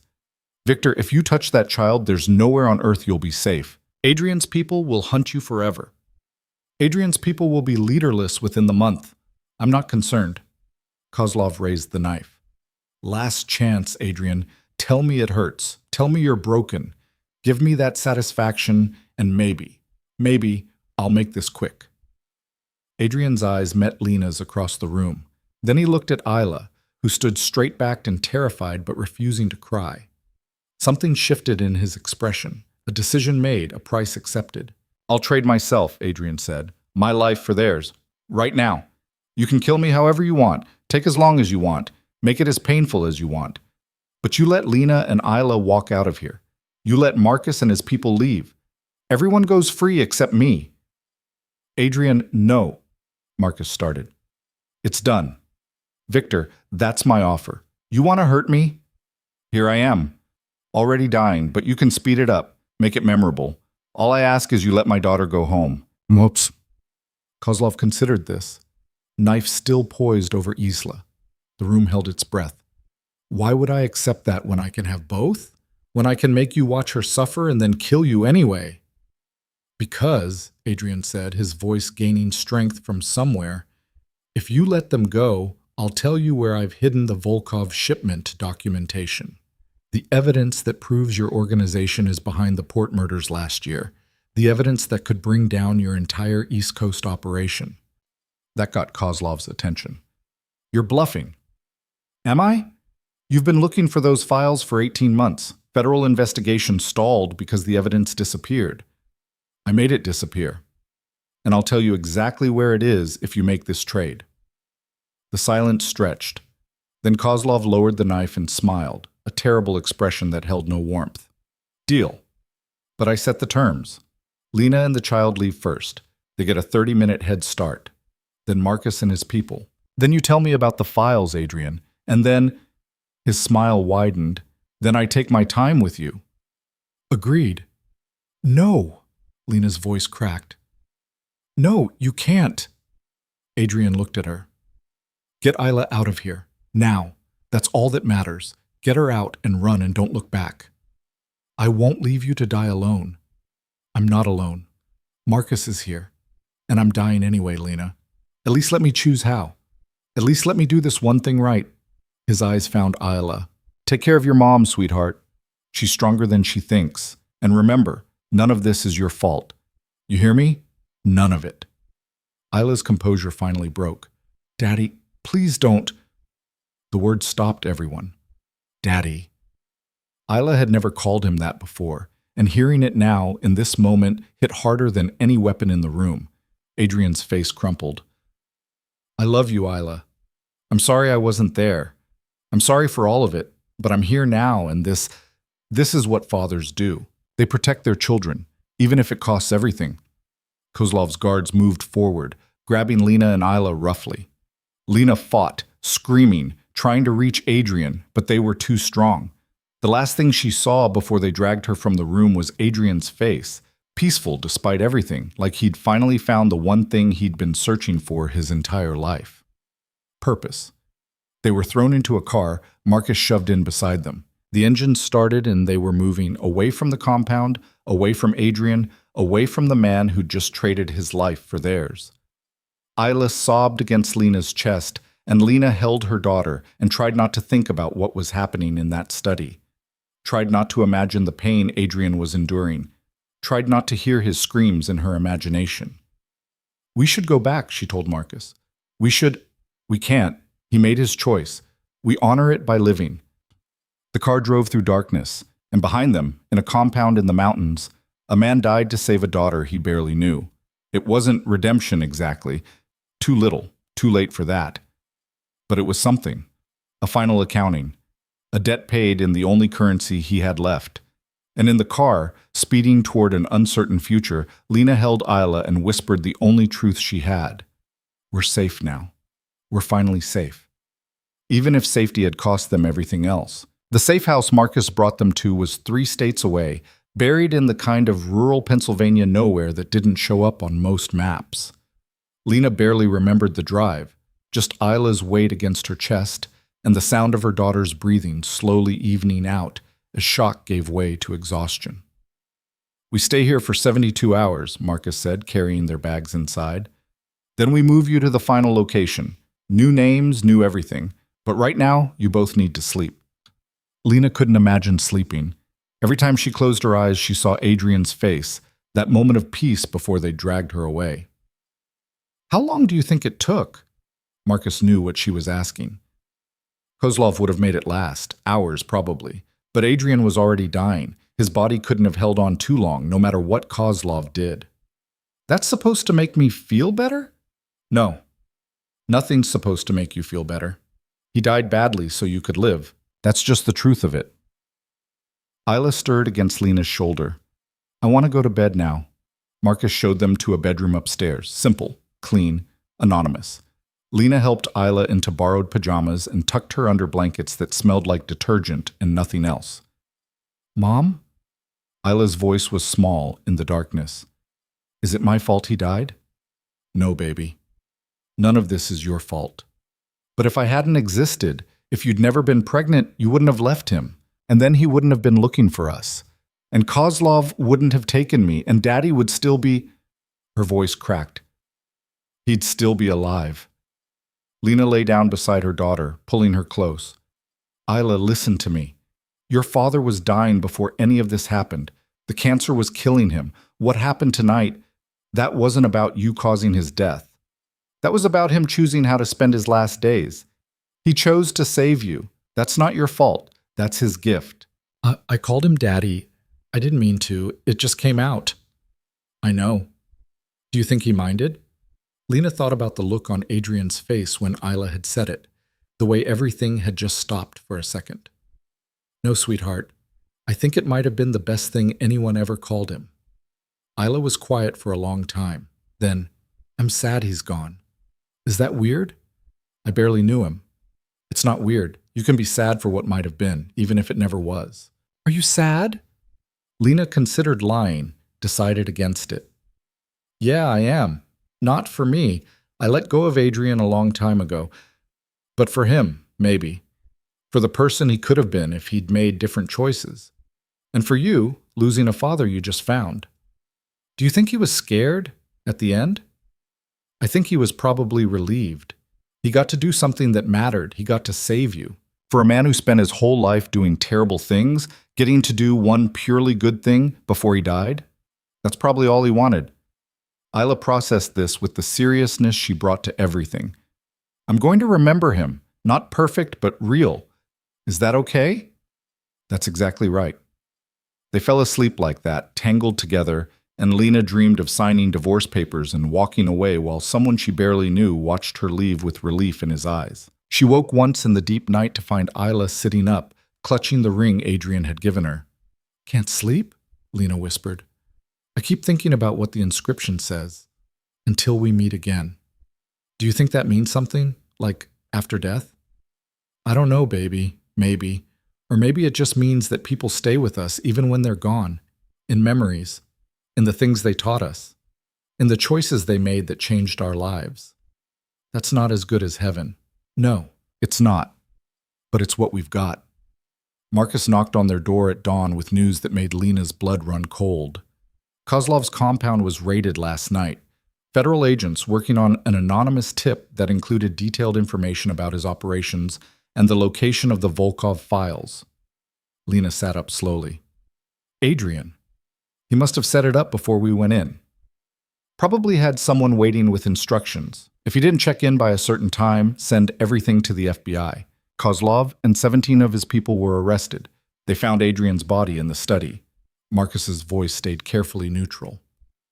Medical examiner said he'd been dead roughly 4 hours when they arrived. Cause of death was the cancer, actually. His heart just gave out. So Kozlov didn't... He tried. But Adrian's body quit before he could finish.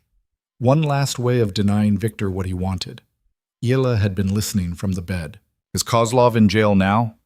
For the rest of his life, probably.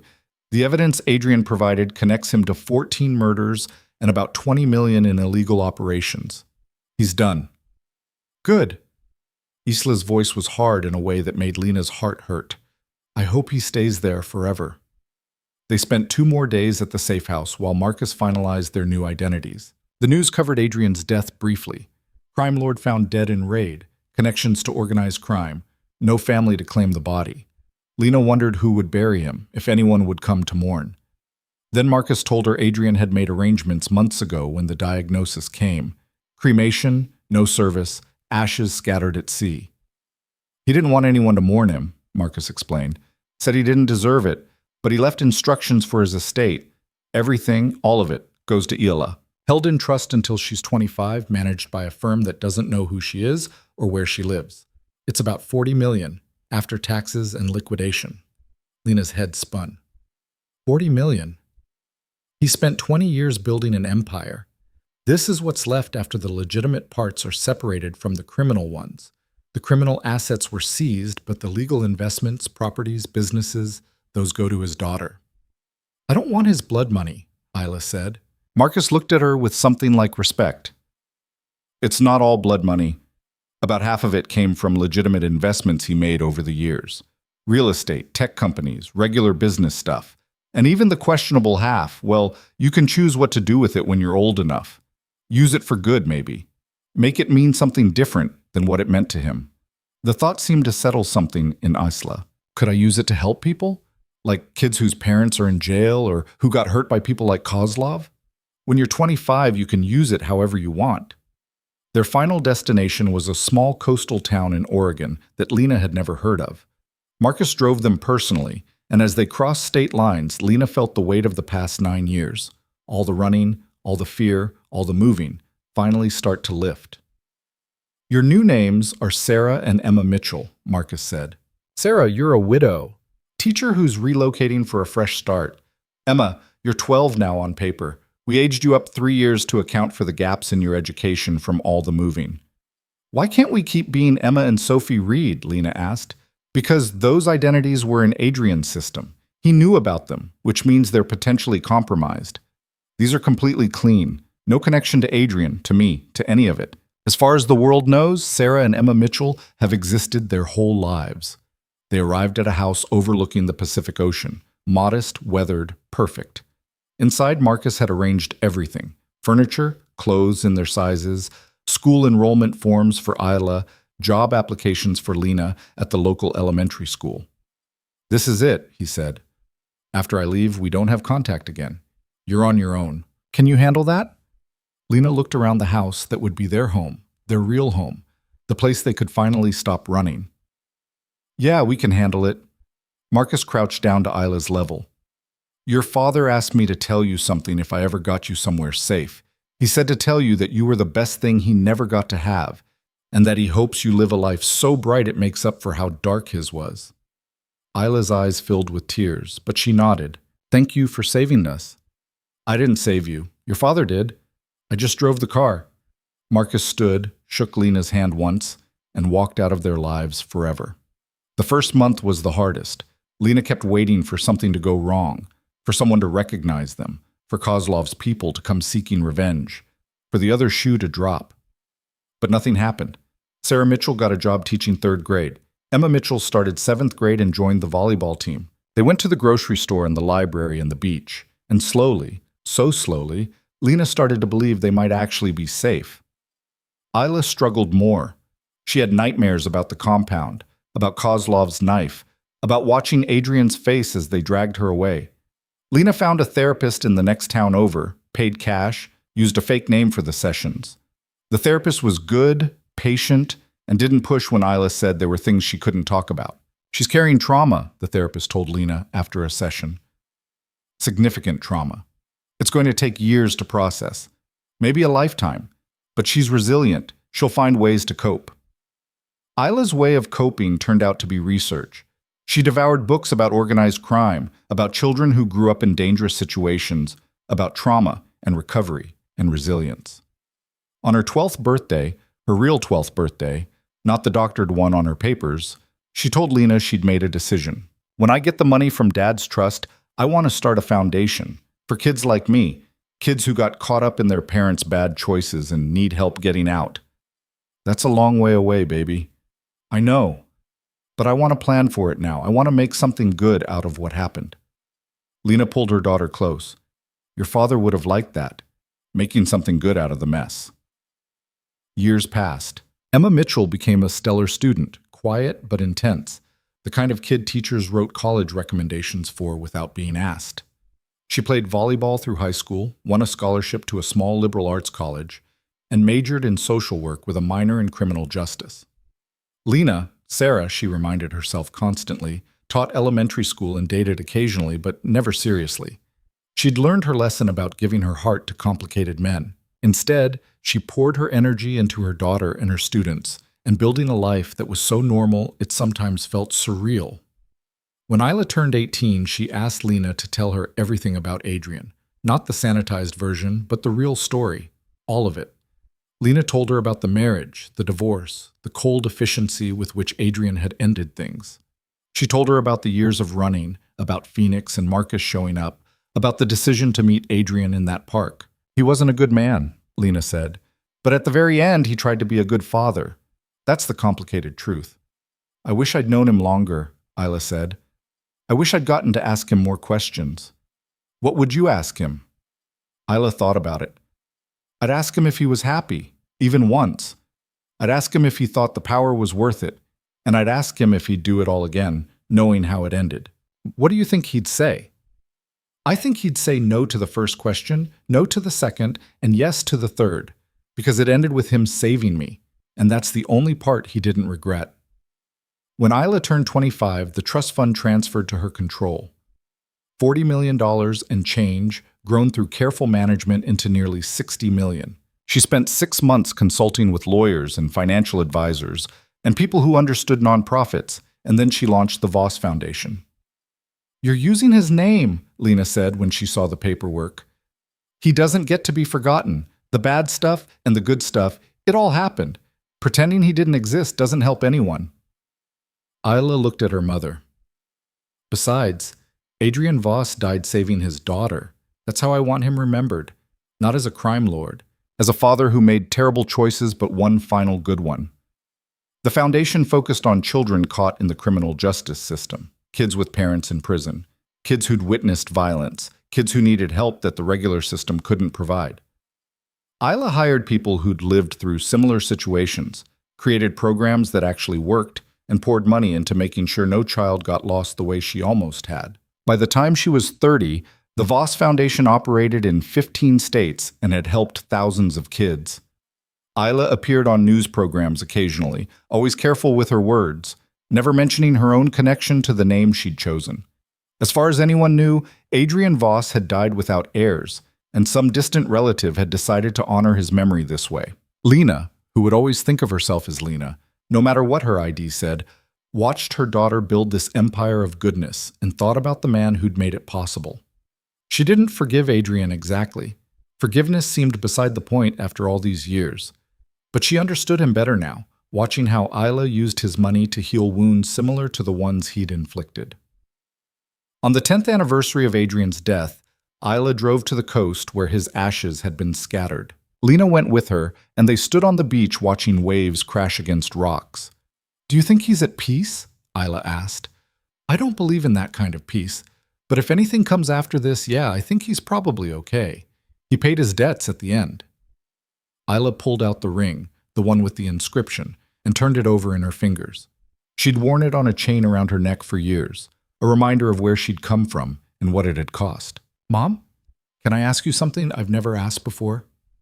"Anything." "Did you love him? Ever? Even a little?"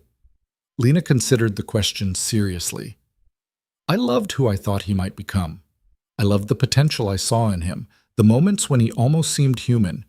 But did I love Adrian Voss as he actually was? No, I don't think I ever really knew him well enough to love him.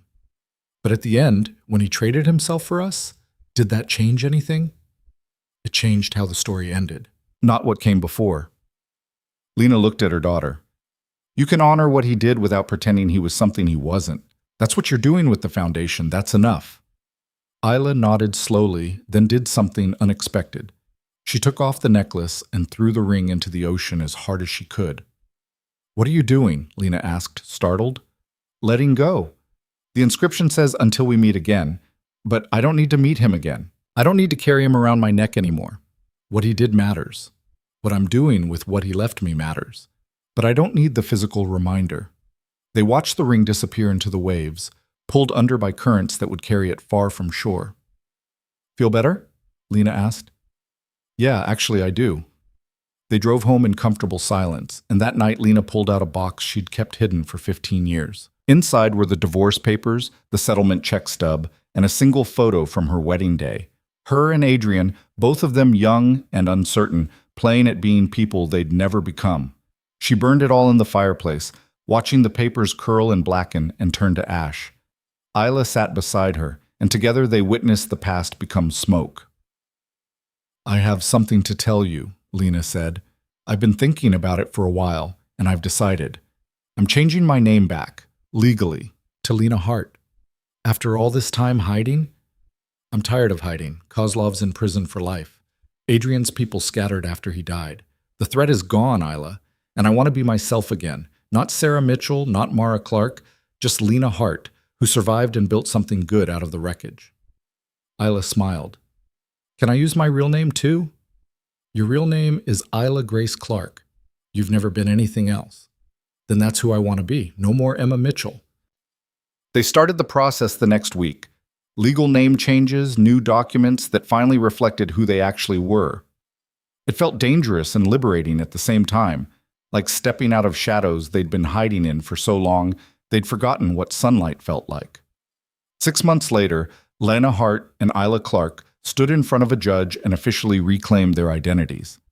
Walking out of that courthouse, Lena felt something she hadn't felt in nearly 20 years, whole. The Voss Foundation continued to grow. Isla eventually married a social worker she met at a conference, a kind man named David who knew her whole story and loved her anyway. They had 2 children, and Isla raised them with stories about their grandfather, the complicated, broken man who'd done terrible things but saved their mother at the end. Was he a hero? Her oldest asked once. No, Isla said honestly. He was a villain who did one heroic thing. That's different. But that one thing mattered enough to change everything. Lena retired from teaching at 60 and spent her time volunteering at the foundation, helping kids whose stories reminded her of the life she'd fled. She never married, never found someone who made sense after everything she'd been through. But she had her daughter, her grandchildren, and a life that was finally completely her own. On quiet evenings, she'd sometimes think about Adrian, wonder what he'd think of what Isla had built, whether he'd be proud or ashamed, or both. She'd think about the boy Marcus had mentioned once, the one Adrian had been before violence and power had shaped him into something else. She'd wonder if that boy would recognize the man he'd become, or if he'd be horrified. But mostly, she didn't think about Adrian at all. He was a chapter in her story, not the whole book. And the chapters that came after, the ones about surviving and rebuilding and raising a daughter who turned pain into purpose, those were the ones that mattered. Isla came to visit on a Sunday afternoon when Lena was 73, bringing the grandchildren and a box of old photos. They sat on Lena's porch overlooking the Pacific and sorted through memories, school plays and volleyball games and graduations, a life documented in images. At the bottom of the box was one photo Lena didn't recognize. A young man, dark-eyed and serious, sitting on a park bench feeding pigeons. He couldn't have been more than 20, and there was something unguarded in his expression, something almost gentle. "Where did you get this?" Lena asked. "Marcus sent it, years ago, before he disappeared. Said it was Adrian before everything went wrong. He thought I should know that version existed, even if it didn't last." Lena studied the photo, trying to reconcile this soft-faced boy with the hard man she'd married. He looks so young. He was young once. We all were. Isla took the photo back gently. "I keep it in my office, not as a shrine or anything, just as a reminder that people are complicated, that everyone starts out human before life makes them into something else." "That's very wise." "I learned from the best." Isla kissed her mother's cheek. "You saved me, Mom. Not just from Kozlov, from becoming bitter about all of it. You taught me how to take broken things and build something beautiful." "You did that yourself, baby. I just drove the car." They sat together as the sun set over the ocean, 3 generations of women who'd survived the fallout of one man's choices and created something new from the wreckage. In the distance, waves crashed against rocks, endless and indifferent, the same water that had swallowed Adrian's ring 15 years ago. Somewhere in those depths, Lena imagined, the inscription was being worn smooth by currents and time.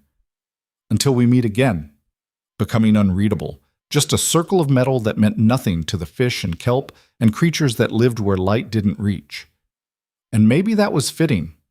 Some meetings didn't need to happen again. Some stories were complete exactly as they were, messy and painful and imperfect, but complete. Lena Hart had signed divorce papers in a cold office 29 years ago and walked away from a man who'd looked at her with relief.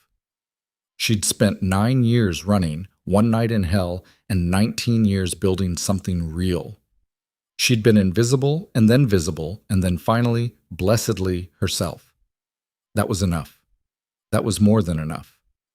As the sun disappeared below the horizon, painting the sky in colors that wouldn't last, Lena thought about Adrian one final time. Not with anger or grief or regret, but with something simpler, acknowledgement. He had existed. He had hurt her and saved their daughter and died badly for a good reason. And now he was gone, truly gone, while she remained. Living, loving, free. The end wasn't about forgiveness or closure or any of those neat narrative packages. It was about survival. It was about a woman who'd protected her child through impossible circumstances and raised her to be someone who made the world gentler despite learning early how cruel it could be.